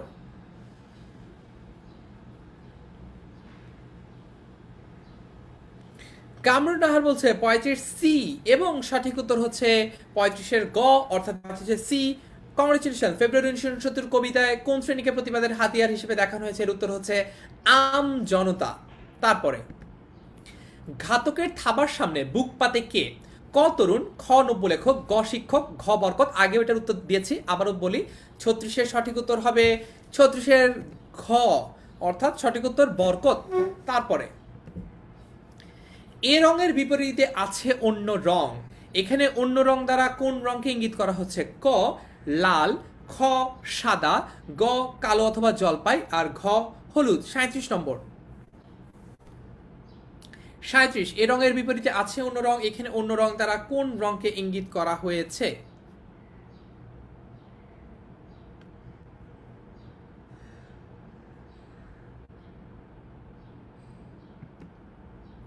এর সঠিক উত্তর হচ্ছে কালো অথবা জলপাই। এর সঠিক উত্তর হচ্ছে কালো অথবা জলপাই, অর্থাৎ গ যারা বলেছে তাদের উত্তর কারেক্ট।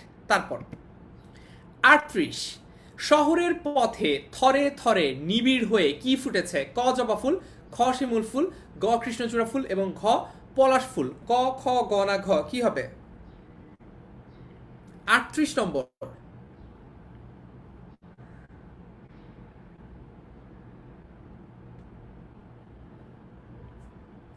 38 নম্বর দেখি সবার আগে কে সঠিক উত্তর দিচ্ছে। এমডি মাইনুদ্দিন জাবেদ বলছে 38-এর গ।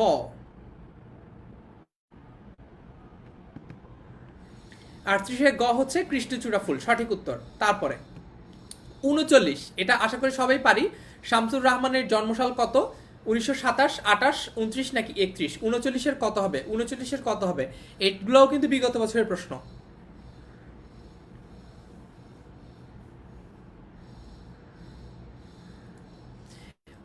39-এর গ বলছে শাহরিয়ার সিফাত, এবং এটা সঠিক উত্তর হচ্ছে 29-এর গ। শামসুর রহমানের জন্মসাল হচ্ছে 1969, 1929, দুঃখিত, 1929। 40 নম্বর, একটু 40 নম্বরটা কিন্তু একটু অনুধাবনমূলক প্রশ্ন। বাস্তবের বিশাল চত্বরে অথবা হৃদয়ের হরিত উপত্যকায় কি হয়? ক বরকত বুক পাতে ঘাতকের থাবার সম্মুখে, খ দুঃখিনী মাতার অশ্রু জলে ফোটে ফুল। ফুট হয়ে গেছে যদিও, এটা ফুল করে দিচ্ছি।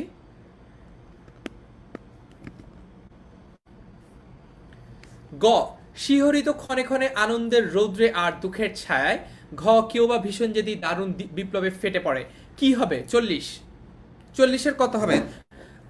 এমডি মাইনুদ্দিন খান বলছে 40-এর খ, এবং সঠিক উত্তর হচ্ছে 40-এর খ। ঠিক আছে। তারপরে 41 নিচের কোন কবির জন্ম বৃহত্তর ঢাকার জেলায়? ক সৈয়দ শামসুল হক, খ শামসুর রহমান, গ সুকান্ত ভট্টাচার্য এবং ঘ আহসান হাবিব।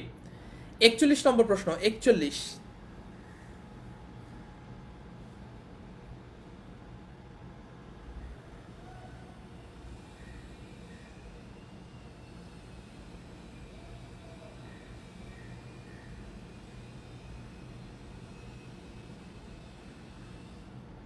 41-এর ডি সবার আগে অ্যানেস্টাইন লোরেতো গোমেজ বলছে 41-এর ডি, এবং সঠিক উত্তর হচ্ছে 41-এর খ।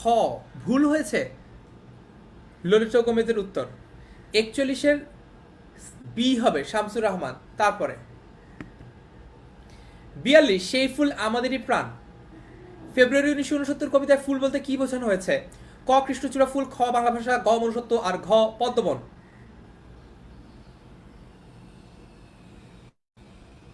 42 কি হবে লিখে জানাও।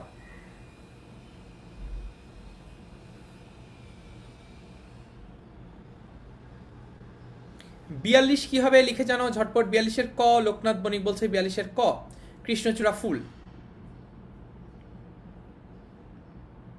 সেই ফুল আমাদেরই প্রাণ। ফেব্রুয়ারি 1969 সাল কবিতায় ফুল বলতে কৃষ্ণচূড়া ফুলকে বোঝানো হয় নাই, ফুল বলতে বাংলা ভাষাকে বোঝানো হয়েছে। এইটা কিন্তু শব্দার্থ টিকায় লেখা আছে, ভালো মতো না পড়লে কিন্তু পারা যাবে না পরীক্ষায়। ঠিক আছে। তারপর 21 চূড়া আমাদের চেতনারই রং, এই চরণটি কোন কবিতা? এটা আশা করি সবাই পারবা, তারপরও একটু লিখে জানাও। ক আমি কিংবদন্তির কথা বলছি, খ ফেব্রুয়ারি 1969, গ লোক লোকান্তর, আর ঘ রক্তে আমার অনাদি অস্থি। মনে হতে পারে যে আচ্ছা এত সহজ একটা প্রশ্ন কেন এই স্লাইডে পড়ানো হচ্ছে বা এই ক্লাসে পড়ানো হচ্ছে। এইগুলো যখন বিগত বছরের প্রশ্নগুলো যখন এসেছে তখন কিন্তু তোমাদের জন্য পুরো সিলেবাসটাই থাকে, মানে হচ্ছে এখন তো তোমরা মাত্র ফেব্রুয়ারি 1969 কবিতাটা পড়লা, তুমি জানো যে এই কবিতাটা থেকেই তো প্রশ্ন, এই কারণে এটা যত সহজ মনে হচ্ছে ডি ইউনিটের পরীক্ষা যখন দিতে যাবা, যখন অনেকগুলো কবিতা থেকে তোমার এই প্রশ্নটা আসবে, তখন কিন্তু তোমার কাছে এই প্রশ্ন এত সহজ মনে নাও হতে পারে। এই কারণে এখন মনোযোগ দিয়ে পড়তে হবে। তারপরে 43-এর উত্তর হচ্ছে ফেব্রুয়ারি 1969। এরপরে 44, জিহ্বায় উচ্চারিত প্রতিটি ড্যাশ কবিতা শূন্যস্থানে কি বসবে? ক শব্দমালা, খ সত্য, গ সত্য শব্দ, আর ঘ শব্দ রাশি। 44 কি হবে? মিনহাজ পিয়াল বলছে কতবার আগে উত্তর দিছি, একবারও নাম বললো না, এই যে বললাম। 44 নম্বর কি হবে? 44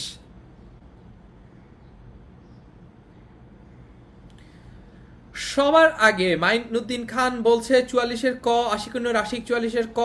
আচ্ছা ঠিক আছে, অনেকে অনেক কিছু বলছে, কিন্তু এটার উত্তর হচ্ছে জিহ্বায় উচ্চারিত প্রতিটি সত্য শব্দ এক একটা কবিতা। ঠিক আছে, এটা অন্য কবিতা থেকে নেওয়া হয়েছে যদিও। এই ধরনের প্রশ্ন কিন্তু আসতে পারে, কারণ হচ্ছে যে কনটেক্সটটা, সেই কনটেক্সটটা যদি রিলেটেড হয় তাহলে একটা কবিতা থেকে প্রশ্ন আরেকটা কবিতার সাথে মিলিয়েও কিন্তু অনেক সময় আসে। তারপরে 45 নম্বর প্রশ্ন, মাতাল মৃত্তিকা কার গ্রন্থের নাম? ক সৈয়দ, এটা বিগত বছরের প্রশ্ন, ক সৈয়দ ওয়ালিউল্লাহ, খ সৈয়দ আলী হাসান, গ অমিয় চক্রবর্তী, আর ঘ শামসুর রহমান। তানভীর শাকিল বলছে 44 এই কবিতার প্রশ্ন না, এই কবিতার প্রশ্ন না, কিন্তু যখন যখন হচ্ছে কোনো পলিটিক্যাল কনটেক্সট মিল থাকে, যখন কোনো দুইটা কবিতার বা দুইটা গল্পের যদি কনটেক্সট মিল থাকে, তখন একটু অ্যাডভান্স লেভেলের প্রশ্ন করার জন্য দুইটা কবিতা থেকে মিলিয়েও প্রশ্ন করা হয়, সেরকম একটা প্রশ্ন আমরা সলভ করেছি। আচ্ছা, তারপর 45, মাতাল মৃত্তিকা কার গ্রন্থের নাম? এর সঠিক উত্তর হচ্ছে ঘ শামসুর রহমান, এর সঠিক উত্তর হচ্ছে ঘ শামসুর রহমান। তারপরে 46, বুকতার বাংলাদেশের হৃদয় কাব্যগ্রন্থের লেখক কে? ক জসিমউদ্দিন, খ জীবনানন্দ দাশ, গ শামসুর রহমান এবং ঘ কাজী নজরুল ইসলাম।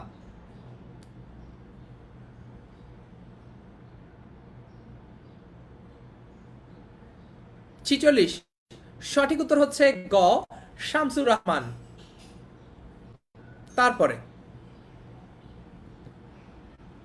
47, স্মৃতির শহর কার রচনা? ক বুদ্ধদেব বসু, খ বিষ্ণুদে, গ শামসুর রহমান এবং ঘ সৈয়দ শামসুল হক। স্মৃতির শহর কার রচনা? স্মৃতি শহর কার রচনা লিখে জানাও, ঝটপট ঝটপট লিখে জানাও। 47 কত হবে? অনেকে শুধু গ লিখছো, এ বি সি ডি অনেক কিছু লিখছো, কিন্তু কত নম্বর প্রশ্নের ক খ গ ঘ না লিখলে তো জানবো না। ইশরাত জাহান তিশা অনেকগুলো জবরজের পেশ নুক্তা দিয়ে নিজের নাম লিখেছো, এই কারণেই তোমার নাম পড়তে আসলে কষ্ট হয় যখন তুমি কমেন্ট করো তখন। ঠিক আছে, আচ্ছা 47-এর গ বলছে অনেকে, এবং সঠিক উত্তর হচ্ছে অবভিয়াসলি 47-এর গ। তারপরে 48, কোনটি শামসুর রহমানের কাব্য? ক বিমুখ প্রান্তর, খ কালের কলস, গ রুদ্র করটিতে এবং ঘ পূর্বাভাস। এর সঠিক উত্তর হচ্ছে ঘ।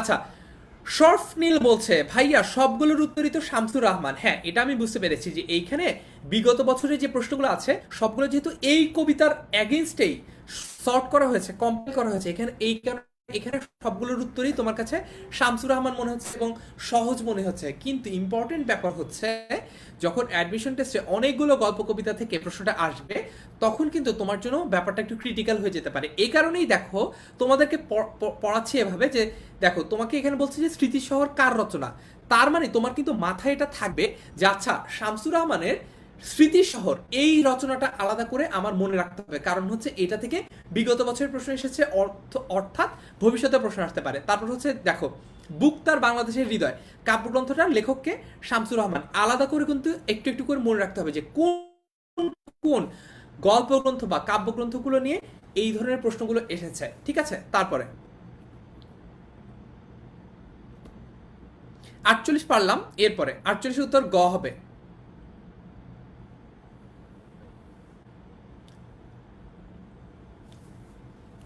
একটু এটা ফিক্স করে দিচ্ছি এক্ষুনি। পূর্বাভাস সুকান্ত ভট্টাচার্য লেখা, এটা গ হবে রৌদ্র করটিতে, ঠিক আছে। আচ্ছা, আর এটা হচ্ছে কাব্য না, এটা হবে কাব্যগ্রন্থ।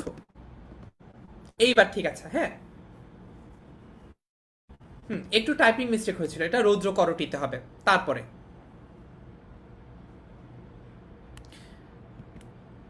কর্মজীবনে কবি শামসুর রহমান ছিলেন ক শিক্ষক, খ সাহিত্য গবেষক, গ সাংবাদিক, আর ঘ হচ্ছে আইনজীবী।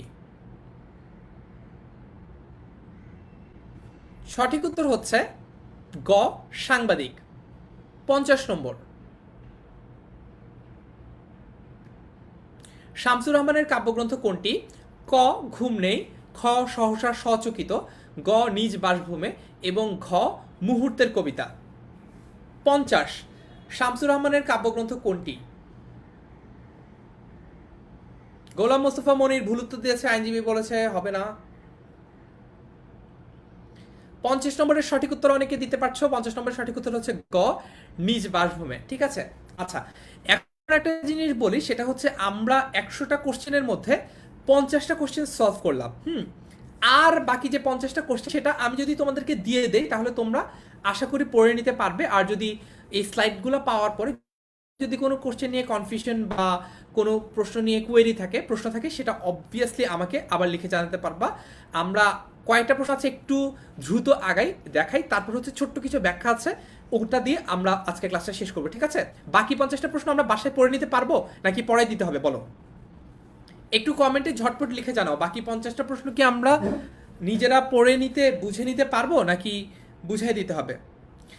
আর এইচ রাতুল প্রধান বলছে কোথায় দিবেন ভাইয়া? এই গ্রুপেই স্লাইডটা দিয়ে দিব।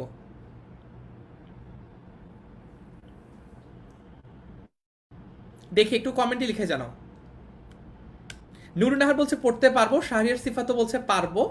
আচ্ছা, রাকিবুল হাসান ফয়েজ বলছে আমার নাম একটাবার নেন ভাইয়া ধন্য হয়ে যাব। ওমর ফারুক বলছে পারবো পারবো পারবো, আচ্ছা সেটাই ভালো হবে। আচ্ছা, সামি বলছে শেষ না, শেষ না, আমার পড়ানো শেষ, তোমার পড়া তো শেষ হওয়ার কথা না।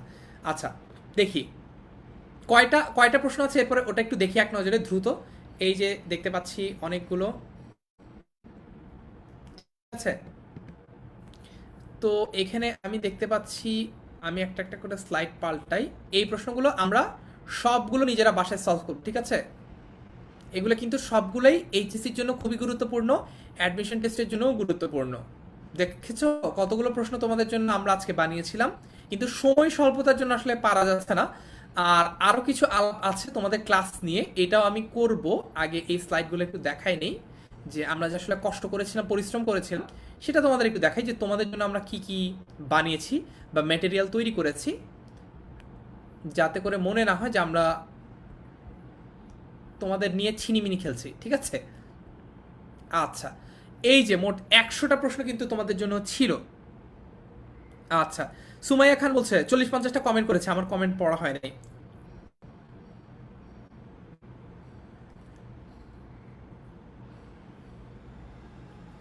আচ্ছা, তানিশা বলছে 50টা না 39টা, 11 থেকে শুরু হয়েছিল। হ্যাঁ, কারণ আগের ক্লাসে আমরা 10টা কোশ্চেন লেখক পরিচিতি থেকে সলভ করেছিলাম, ঠিক আছে। আচ্ছা, এমডি নুরুল আমিন অনেক বলছে পড়তে পারবো, অনেক কমেন্ট করেছি, পড়া হয় না। ঠিক আছে, তাহলে হচ্ছে এখন আমরা পরের অংশটাতে যাব। তার আগে একটু ডিসক্লেমার দিয়ে নিই আমাদের ক্লাস নিয়ে, যেহেতু একটু একটু যদি আমাকে অ্যালাউ করো, আমাকে যদি 2টা মিনিট সময় দাও, আমি একটু তোমাদেরকে কিভাবে ক্লাসটা নিতে চাচ্ছি আমি আর সম্পদ, সেটা একটু তোমাদেরকে ক্লিয়ার করে বলি, ঠিক আছে। আমাদের 10 মিনিট স্কুলের পক্ষ থেকে এখন 2টা কোর্স রানিং আছে। একটা হচ্ছে ইংলিশ বাংলা আইসিটি 2022, এটা হচ্ছে একটা ফুল কোর্স। আর এইটা হচ্ছে এইচএসসি ক্র্যাশ কোর্স 2022। এখন আমি ক্লাস নিচ্ছি হচ্ছে এইচএসসি 2022-তে। প্রথম সমস্যা হচ্ছে যে আমাদের ক্লাস ওভারল্যাপ করছে, তার মানে দেখা যাচ্ছে আমার যেমন এখন ক্লাস চলছে, একই সাথে সম্পদেরও ক্লাস চলছে।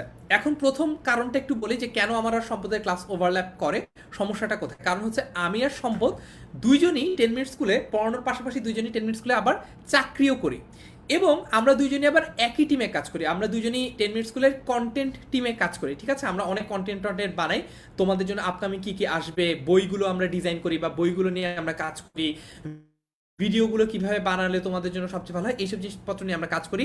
আমরা অ্যাপ বানাই, আমরা বিভিন্ন প্রজেক্ট নিয়ে কাজ করি, ঠিক আছে। সমস্যা হচ্ছে যে যেহেতু আমরা দুইজনে একই টিমে কাজ করি, আমাদের অফিস আওয়ারটাও একই, আমাদের মিটিংগুলোও থাকে একই টাইমে। এই কারণে ফর অবভিয়াস রিজনস আমাদের যদি office time and meeting time একই হয়, আমাদের ফ্রি টাইমটা বা আমাদের অবসরটাও কিন্তু একই দেখা যায়। এই কারণেই আমার আর সম্পদের ক্লাস টাইমটা ওভারল্যাপ করে। এই কারণে আমরা গতকাল কথা বলেছি আজকে ক্লাস যে আমাদের ক্লাস ওভারল্যাপ করছে, এরপর থেকে আমরা ইংলিশ বাংলা আইসিটি কোর্সের ক্লাস একটু এগিয়ে নিব, অর্থাৎ সেই ক্লাসটা 10:30টার বদলে সেই ক্লাসটা হবে হচ্ছে 9:30 থেকে। আর এইখানে যে ক্লাসটা হচ্ছে এই যে এইচএসসি ক্র্যাশ কোর্স 2022-তে, এই ক্লাসটার সময় খুব সম্ভবত অপরিবর্তনীয় থাকবে, যদি পরিবর্তন করা হয় সেটাও আমরা জানিয়ে দিব, ঠিক আছে? এখন সেকেন্ড প্রশ্ন, সেকেন্ড প্রবলেম, টাইমিং এর প্রবলেম কি সলভ? একটু লিখে জানাও তো টাইমিং এর প্রবলেম কি সলভ কিনা। তাহলে হচ্ছে আমি সেকেন্ড ইস্যুটা নিয়ে কথা বলবো যে কোর্স ম্যাটেরিয়াল কিরকম হবে। ইংলিশ বাংলা আইসিটি কোর্সে আমি কিভাবে পড়াবো আর এইখানে এইচএসসি ক্র্যাশ কোর্সে আমি কিভাবে পড়াবো এটা একটু বলি, একটু লিখে জানাও, একটু লিখে জানাও যে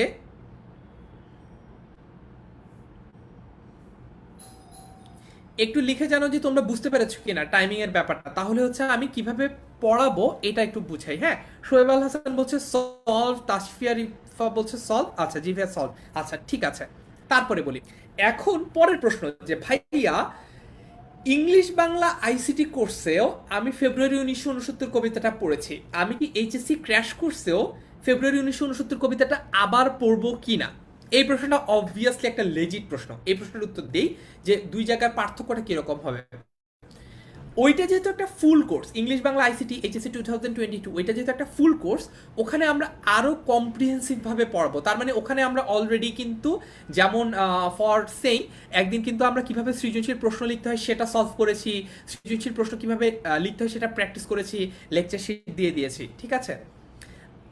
অর্থাৎ ওখানে আমার পড়ানোর টাইমটা বেশি, ওখানে আমার ক্লাস কাউন্টটা বেশি। আমি চাইলে তুমি যদি ওখানে কিছু একটা না বোঝো, যেহেতু ওটা একটা লং কোর্স বা ফুল কোর্স, ওইখানে আমি তুমি বাংলার কিছু একটা না বুঝলে বা তোমরা যদি বাংলার কিছু একটা না বোঝো, তোমাদের জন্য আরেকটা ক্লাস এক্সটেন্ড করে, অর্থাৎ ওখানে যদি দুইটা ক্লাসে নেওয়ার কথা একটা জিনিস, যদি তোমরা না বুঝো আরেকটা এক্সট্রা ক্লাস চাও, ওখানে আমি 3-4টা এক্সট্রা ক্লাস নিতে পারবো। কিন্তু এই ক্র্যাশ কোর্সের সমস্যাটা বলি। প্রথম সমস্যা হচ্ছে এটা অনেক ডিউরেশনটা অনেক ছোট, কারণ যেহেতু এটা ক্র্যাশ কোর্স আমরা চাই যে তোমরা দ্রুত এইটুকু অংশ শেষ করে সামনে এগোতে পারো, অ্যাডমিশনের জন্য প্রিপেয়ার হতে পারো বা অন্য কিছুর জন্য প্রিপেয়ার হতে পারো। এই কারণে আমরা দ্রুত ক্লাসটা শেষ করার চেষ্টা করছি। সমস্যা নাম্বার 1। সমস্যা নাম্বার 2 হচ্ছে এখানে অনেকজন টিচার, যেহেতু তোমাদের এইচএসসির সবগুলো সাবজেক্ট আমরা এখানে কভার করার চেষ্টা করছি, এখানে অনেকজন টিচার, এখানে চাইলেই আমি আমার ক্লাস কাউন্ট বাড়াতে পারবো না, কারণ হচ্ছে আমাদের একটা লিমিটেড টাইমের মধ্যে শেষ করতে হবে এবং একটা লিমিটেড একটা ফিক্সড রুটিনের মধ্যে আমার শেষ করতে হবে। এই কারণে এইচএসসি ক্র্যাশ কোর্সে আমরা চেষ্টা করব ক্লাসগুলো ছোট ছোট করে নিতে, অর্থাৎ দ্রুততার সাথে শেষ করতে। আজকে এই যে 100টা অবজেক্টিভ, এটা যদি ইংলিশ বাংলা আইসিটি কোর্সে হতো আমি অবভিয়াসলি এটা সলভ করতাম, কারণ হচ্ছে একটা এক্সট্রা ক্লাস নিয়ে হলেও এটা আমি সলভ করতাম। কিন্তু ক্র্যাশ কোর্সে আমাদের ক্লাস কাউন্টের একটা লিমিটেশন আছে, আমরা চাইলেই ক্র্যাশ কোর্সের ক্লাস কাউন্ট ইচ্ছে মতো বাড়াতে পারি না, কারণ হচ্ছে আমার পাশাপাশি এখানে আরও অনেকজন ইনস্ট্রাক্টর ক্লাস নেন। আমি যদি একটা এক্সট্রা ক্লাস নেই অন্য কারোর স্লটে, তার মানে হচ্ছে তিনি কিন্তু তার ক্লাসটা নিতে পারছেন না। এই কারণেই আমরা চাইলেও এই জিনিসটা করতে পারবো না। এই কারণেই সব কথা শেষ কথা, লং স্টোরি ইন শর্ট যদি আমি বলি, আমরা ইংলিশ বাংলা আইসিটি এইচএসসি 2022 কোর্সটাতে একটু বড় করে একটু ধীরে ধীরে বুঝিয়ে কম্প্রিহেন্সিভ ভাবে বোঝাবো। আর এই যে কোর্সটা রয়েছে এইচএসসি 2022 ক্র্যাশ কোর্সটাতে, এটাতে একটু দ্রুত ঝটপট যতটুকু তোমাদের দরকার, অর্থাৎ তোমরা আগেই পড়ে রেখেছো এই ধরনের অ্যাজিউম করে আমি ঝটপট তোমাদেরকে পড়াবো। এখন থার্ড প্রশ্ন, থার্ড ইস্যু, ভাইয়া এইচএসসি ইংলিশ বাংলা আইসিটি কোর্সে আমি অলরেডি একটা টপিক পড়েছি, ওইটাকে আমি ক্র্যাশ কোর্সে আরেকবার পড়বো। এটা পুরোপুরি তোমার ইচ্ছা, তুমি যদি তোমার নিজেকে আরেকবার ঝালিয়ে নিতে চাও, যদি অন্য বন্ধুদের তাক লাগিয়ে দিতে চাও তোমার প্রিপারেশন দিয়ে, তাহলে তুমি অবশ্যই ক্লাসটা করতে পারো, তাকে সবসময় আমন্ত্রণ রইল, ঠিক আছে? আচ্ছা, তারপরে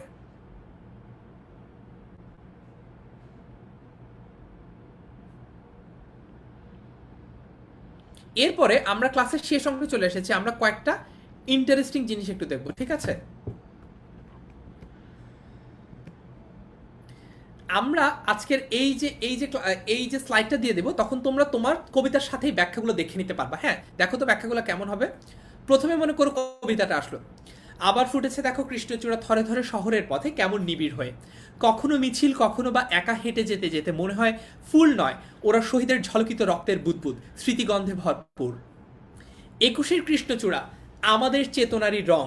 আচ্ছা দেখো, এটার সাথে সাথে দুই পাশে দুইটা ব্যাখ্যা চলে আসলো। একটা হচ্ছে ভাষার জন্য যারা লাল রক্ত দিয়ে জীবন উৎসর্গ করেছে তাদের ত্যাগের মহিমা মূর্ত হয়ে ওঠে লাল কৃষ্ণচূড়ার রঙে, ফেব্রুয়ারিতে কৃষ্ণচূড়া ফুল ফোটে। ঠিক আছে, সময়ের কথা বলা হচ্ছে। আর এখানেও কিন্তু সাথে এটার ব্যাখ্যাটা আমি দিয়ে দিয়েছি। তারপরে দেখো তো, এই রঙের বিপরীতে আছে অন্য রং, এটারও কিন্তু একটা ব্যাখ্যা সাথে সাথে চলে এসেছে। ঠিক আছে, এখানে একটু বানানটা ফিক্স করে দেই।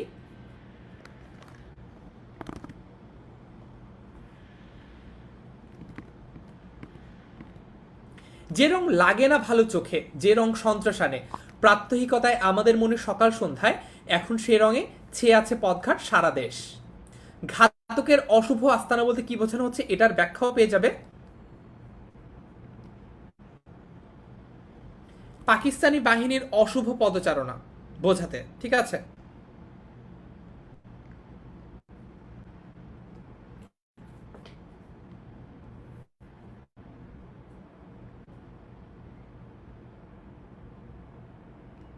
তারপর দেখি খান মুসা গালিব বলছে ভাই আমাদের সৃজনশীল বিষয়ে বলবেন কিনা। অবশ্যই বলবো। জান্নাতুল ফেরদৌস বলছে এই কোর্সে সৃজনশীল প্রশ্ন নিয়ে কথা বলবো কিনা। অবশ্যই আমি সৃজনশীল প্রশ্ন নিয়ে কথা বলবো, কোনো সমস্যা নাই। তারপরে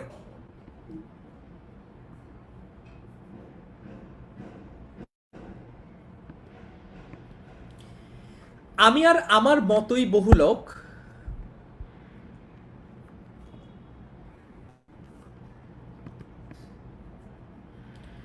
ওই দিন ভুলুণ্ঠিত ঘাতকের আস্তানায়, কেউ মরা আদমরা, কেউ কেউ বা ভীষণ জেদি দারুণ বিপ্লবে ফেটে পড়া চতুর্দিকে, মানবিক বাগান কমলবন হচ্ছে তছনছ। এই যে দেখো, সাথে সাথে ব্যাখ্যাটা পেয়ে যাবে। ঠিক আছে, সাথে সাথে ব্যাখ্যাটা কিন্তু পেয়ে গেলে। তারপরে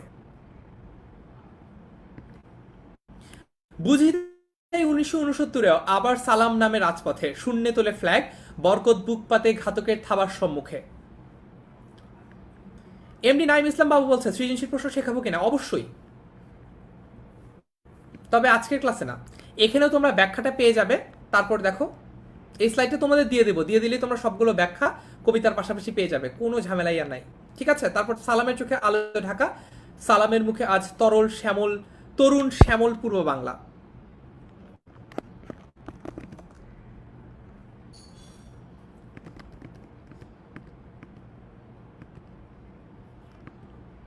দেখলাম রাজপথে, দেখলাম আমরা সবাই জনসাধারণ, দেখলাম সালামের হাত থেকে নক্ষত্রের মতো ঝরে অবিরত অবিনাশী বর্ণমালা। এটার ব্যাখ্যাটাও তোমরা এখানে পেয়ে যাবে। আর বরকত বলে গাঢ় উচ্চারণে, এখনো বীরের রক্তে দুঃখিনী মাতার অশ্রু জলে ফোটে ফুল বাস্তবের বিশাল চত্বরে। এই যে এটার ব্যাখ্যা এখানে। তারপরে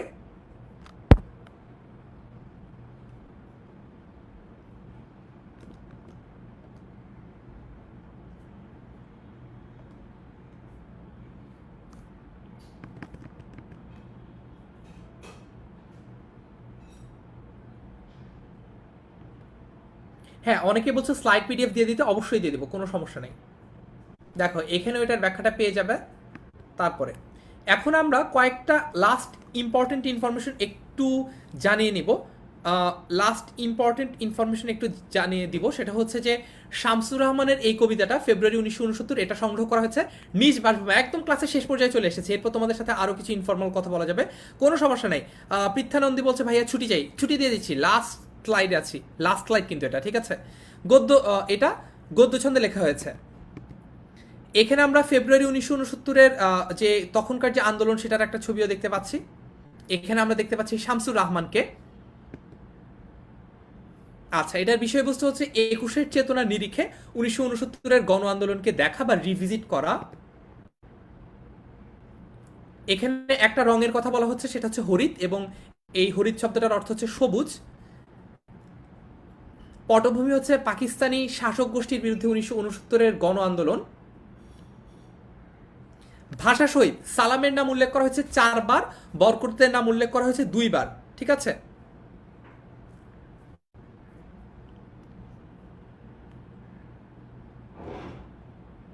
তারপরে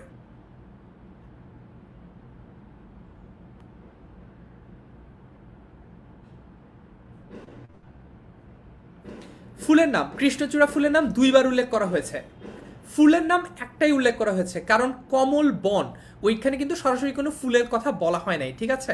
ওইটা একটা বনের কথা বলা হচ্ছে। আচ্ছা, মানবিক বন আর হচ্ছে কমল বন, দুইটা বনের কথা বলা হয়েছে। ফুলের নাম কৃষ্ণচূড়া দুইবার বলা হয়েছে।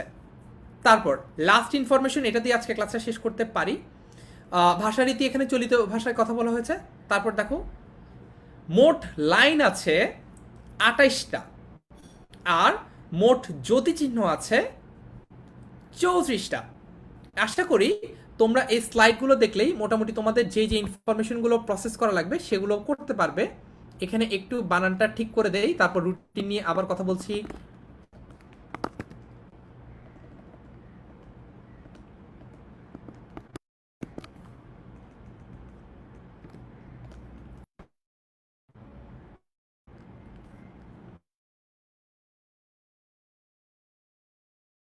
আচ্ছা, এখন মোটামুটি তোমাদের শেষ। আমি একটু তোমাদের কিছু প্রশ্নের উত্তর দিতে পারি। তোমরা যারা চাও, ছুটি চাচ্ছ, তোমরা চাইলে ক্লাস লিভ করতে পারো। আমাদের আজকের ক্লাস ফর্মালি এই পর্যন্ত শেষ। কারো কোনো প্রশ্ন যদি থাকে আমি প্রশ্ন সলভ করে দিচ্ছি এখন, ঠিক আছে? কারো যদি কোনো প্রশ্ন থাকে বা কোনো সাজেশন বা ফিডব্যাক থাকে, সেগুলোর উত্তর আমি দেওয়ার জন্যই এখন সময়টা নিচ্ছি। তোমরা চাইলে আজকের ক্লাসটা পড়ানো যাচ্ছিল সেটা শেষ। আমি এখন দেখি তোমাদের কার কি কোয়েরি আছে। আচ্ছা, একজন বলছো যে একজনের একটা কোয়েরি আছে যে ভাইয়া কমেন্ট কেন এত বেশি করা হয়। দেখো, কমেন্ট যদি তোমাকে না করে, দেখো মানে রেকর্ডেড ক্লাস আর লাইভ ক্লাসের মধ্যে মেইন ডিফারেন্সের জায়গায় কিন্তু হচ্ছে তোমার কমেন্ট পড়া, তোমার সাথে ইন্টারাক্ট করা। তুমি কি বুঝছো, তুমি সঠিক উত্তরটা দিতে পারছো কিনা, কিংবা ভুল উত্তর দিচ্ছ কিনা। দেখো, যখন তোমাকে বলা হয় যে তোমরা সবাই এই অবজেক্টিভটার উত্তর দাও, তো আমি এক্সপেক্ট করি যে তোমরা সবাই ওখানে উত্তরটা লিখবা। কারণ হচ্ছে যদি একজন দুইজন ভুল করো একটা প্রশ্নের উত্তর, তাহলে দ্যাটস ওকে, একজন দুজন পড়ে নিতে পারো। কিন্তু এমন যদি হয় যে একটা অবজেক্টিভের উত্তর তোমরা সবাই মিলে ভুল দিচ্ছ, তখন that's a big concern for me. তার মানে কি, আমি যা তোমাদেরকে পড়ালাম সেটা তোমরা ভালো মতো পড়ো নাই, বা সেটা তোমরা ভালো মতো বুঝো নাই। তখন কিন্তু আমার ওই পড়াটা আরেকবার রিভিজিট করার একটা স্কোপ তৈরি হয়, বা একটা ডিমান্ড তৈরি হয়। এই কারণেই তোমাদের কমেন্ট এত বেশি করে পড়ার চেষ্টা করা হয়, ঠিক আছে? এটা অবভিয়াসলি তোমার জন্য একটা লেজিট কনসার্ন যে ক্লাস 1 ঘন্টা কমেন্ট কেন পড়া হচ্ছে এত বেশি। বাট এই কমেন্ট যদি না পড়াই, তাহলে তো তোমাদেরকে আমি রেকর্ডেড ক্লাসই দিয়ে দিতে পারতাম। তোমরা যদি চাও আমরা রেকর্ডেড ক্লাসও দিতে পারি। আমাদের জন্য ইভেনচুয়ালি অ্যাজ অ্যান ইনস্ট্রাক্টর তোমাদেরকে রেকর্ডেড ক্লাস প্রোভাইড করা কিন্তু আমার জন্য ইজিয়ার অ্যান্ড কনভেনিয়েন্ট, তাই না? যে আমি যদি একটা লাইভ ক্লাস নেই, সেখানে 1 ঘন্টা কমেন্ট, 1 ঘন্টা যদি ক্লাস নেই, তার মধ্যে যদি তোমাদের কমেন্ট পড়ি, বিভিন্ন প্রশ্ন থাকে, তখন কিন্তু আমার ব্রেনও খাটাতে হয় বেশি, কথাও বলতে হয় বেশি। যদি তোমার রেকর্ডেড ক্লাস নিতাম, তাহলে তো দেখা যেত যে আমি খুব দ্রুততার সাথে ক্লাসটা শেষ করে দিতে পারতাম, তাই না? এই কারণেই তোমাদের কমেন্ট পড়া হয়। আচ্ছা, তারপর দেখি আজকের ক্লাসটা কেমন লেগেছে, একটু তোমরা লিখে জানাও তো দেখি। আচ্ছা, কিছু প্রশ্নের উত্তর দেই। আব্দুল্লাহ রাফি বলছে বাংলা সেকেন্ড পড়া পেপার পড়ানো হবে কিনা। হ্যাঁ, অবশ্যই পড়ানো হবে, কোনো সমস্যা নেই। আজকের ক্লাসটা কেমন হয়েছে একটু লিখে জানাও। মেঘলা শেখ বলছে ভাইয়া স্লাইডটা কি ওয়েবসাইটে দেওয়া হবে। হ্যাঁ, দিয়ে দেওয়া হবে।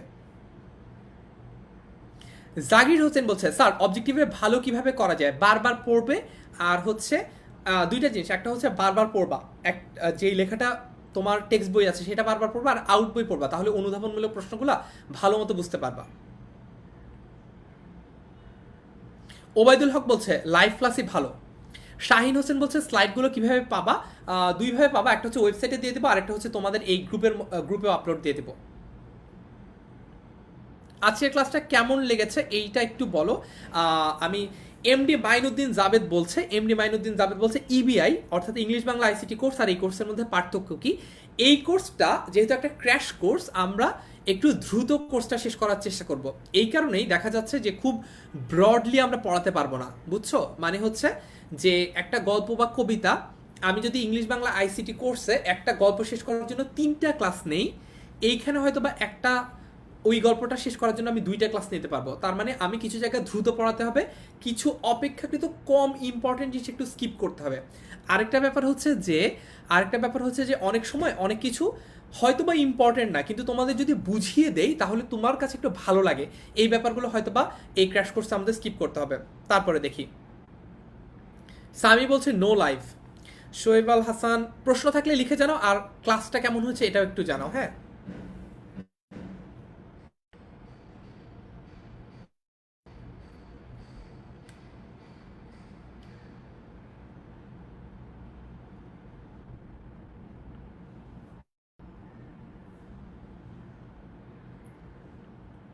মাহমুদুর নবী লিমন যেটা অলরেডি বলেছো যে কমেন্ট কম পড়াটা কেন তোমার জন্য convenient, I completely agree with you. কিন্তু আমার কনসার্নটা আমি বললাম যে কেন লাইভ ক্লাসের one of the main features হচ্ছে কমেন্ট পড়া, ঠিক আছে? তারপরেও আমি পরবর্তী ক্লাসে তোমার এই ফিডব্যাকটা ইনকর্পোরেট করার চেষ্টা করবো, আমি কম কম কমেন্ট পড়ার চেষ্টা করব। আচ্ছা, তারপর দেখি স্লাইড কিভাবে পাবো, আমরা দিয়ে দিব, গ্রুপেও দিয়ে দিব, ওয়েবসাইটেও দিয়ে দিব।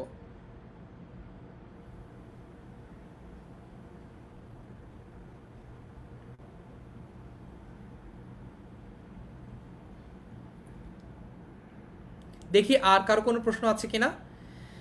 তানভীর আহমেদ হাজার হাজার কমেন্ট করছে, ভাইয়া মূল ভাবটা একবারে বলে দিলে ভালো হতো। মূল ভাবটা তাহলে 5 বাক্যের মধ্যে বলি। 1952 সালের সাথে 1969 সালের যে প্রতিবাদী চেতনা, সেটাকে কবি শামসুর রহমান তুলে ধরার চেষ্টা করছেন। তিনি দেখিয়েছেন যে তখনকার যারা ভাষা শহীদ হয়েছিলেন, অর্থাৎ ভাষার জন্য যারা নিজেদের প্রাণ বিলিয়ে দিয়েছেন বা আত্মাহুতি দিয়েছেন নিজেদের প্রাণের, নিজেদের জীবনের, তাদের যে প্রতিবাদী চেতনাটা, সেই প্রতিবাদী চেতনাটা স্বরূপই যেন 1969-এও আরেকবার দেখা যাচ্ছে।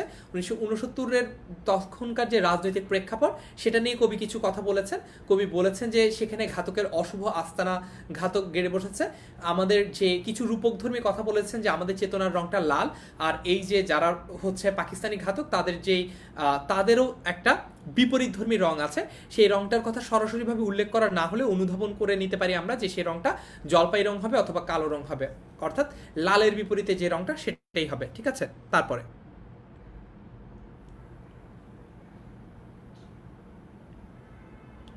হ্যাঁ তানভীর, আর কমেন্ট করা লাগবে না, তোমার মূল ভাব আমি বললাম। পি এ শিমুল হাসান খান পলার বলছে, পরীক্ষা কবে নেবেন? এক একটা টপিক পড়ানো শেষ হলে আমরা ট্রাই করি উইকেন্ডে পরীক্ষাগুলো নিতে।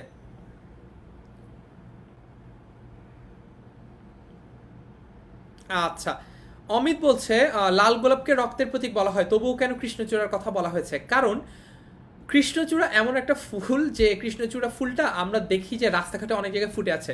তুমি কি রাস্তাঘাটে কোথাও যাওয়ার সময় দেখেছো যে কোনো জায়গায় গোলাপ ফুল ফুটে আছে? কারণ গোলাপ ফুল ফোটানোর জন্য আলাদা করে পরিচর্যা করতে হয়, এটা র্যান্ডম রাস্তাঘাটে ফুটে থাকে না, এই কারণে কৃষ্ণচূড়ার কথা বলা হয়েছে।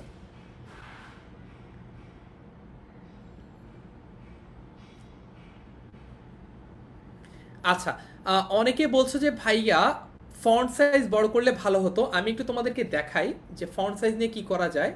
সেটা হচ্ছে, দেখো তোমার মনে করো এই যে ক্লাসটা চলছে, হ্যাঁ, এই যে ক্লাসটা চলছে না, এই যে ক্লাসটা চলছে, ঠিক আছে, এটার মধ্যে তুমি ক্লিক করবা হচ্ছে এই এই জায়গাটায় ক্লিক করবা, এই যে এইখানে, এইখানে ক্লিক করলে দেখো তোমার ক্লাসটা কিন্তু অলরেডি বড় হয়ে গেল, ঠিক আছে? এই যে তোমার ক্লাসটা অলরেডি বড় হয়ে গেল, এটাই তো দরকার।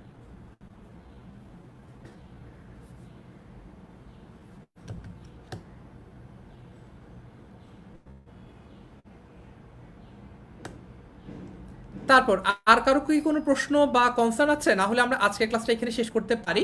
তোমাদের রুটিন নিয়ে কিছু কনসার্ন আছে, এটা নিয়ে আমরা অলরেডি কথা বলছি। রুটিনটা আমরা খুব দ্রুতই ফিক্স করে ফেলবো, কোনো সমস্যা নাই।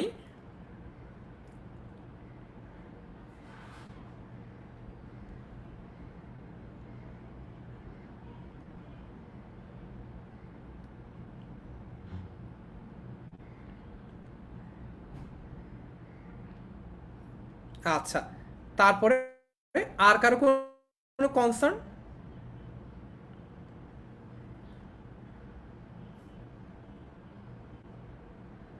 আচ্ছা, তেমন কোনো প্রশ্ন দেখতে পাচ্ছি না। তেমন যেহেতু আর কারো কোনো প্রশ্ন দেখতে পাচ্ছি না, আমরা চাইলে আজকে ক্লাসটা এখানে শেষ করতে পারি। তোমরা অনেক অনেক কমেন্ট করেছো, অনেক অনেক ধন্যবাদ। লেকচার শিটগুলো ক্লাসের সাথে সাথেই পোস্ট করে দিলে ভালো হয়। এখানে একটা ব্যাপার আছে, অনেক সময় লেকচার শিটগুলো ক্লাস নিতে নিতে আমি আমি যদি বুঝি যে আচ্ছা আরও কিছু জিনিস ফিক্স করা দরকার, আরও কিছু জিনিস ইনপুট দেওয়া দরকার, বা কিছু জিনিস বাদ দেওয়া দরকার, এডিট করা দরকার, তখন সেটা করার জন্য একটু সময় নেওয়া দরকার পড়ে। আবার কখনো কখনো দেখা যায় যে কোনো অবজেক্টিভ নিয়ে যদি কোনো কনফিউশনের জায়গা থাকে, সেটাও ক্রস চেক করতে সময় লাগে, এই কারণে অল্প কিছু সময় নেওয়া হয়। বাট আমি মানে সর্বনিম্ন সময় তোমাদের লেকচার শিটগুলো দিয়ে দেওয়ার চেষ্টা করবো। আচ্ছা, শাহিন হোসেন বলছে, ভাইয়া নামাজের সময়টা একটু মেনটেন করেন। অবশ্যই, আমি তো নামাজের সময় ক্লাস নেই না শাহিন। অন্তরা পল অর্ণা বলছে, সৃজনশীল কবে পড়াবেন? সৃজনশীল একটা ক্লাস নিলেই যথেষ্ট, পড়াই দেবো, কোনো সমস্যা নেই। পিয়ারও বলছে একটা প্রশ্ন ছিল, অবশ্যই। আফরোজা আনিশা বলছে সিকিউ করাবেন কিনা। সিকিউ প্রত্যেকটা গল্প কবিতার জন্য আলাদা করে পড়াবো না, যেহেতু এটা একটা ক্র্যাশ কোর্স। একটা আমি একটা ক্লাস নিব সৃজনশীল প্রশ্ন কিভাবে লিখতে হবে, সেখানেই তোমাদেরকে শিখিয়ে দিব। অলরেডি ইংলিশ বাংলা আইসিটি কোর্সে ক্লাসটা নিয়েছি, যারা ক্লাসটা করেছে আবারও করতে পারো চাইলে। ওইখানেই তোমাদেরকে শিখিয়ে দেবে যে কি কোন প্যাটার্নে কোন স্ট্রাকচারে লিখলে 10-এ 10 পাওয়া সম্ভব। ঠিক আছে? আচ্ছা, এমডি ইউসুফ আলী বলছে যারা দুটোই নিয়েছে তারা কিভাবে ক্লাস করলে ভালো হবে।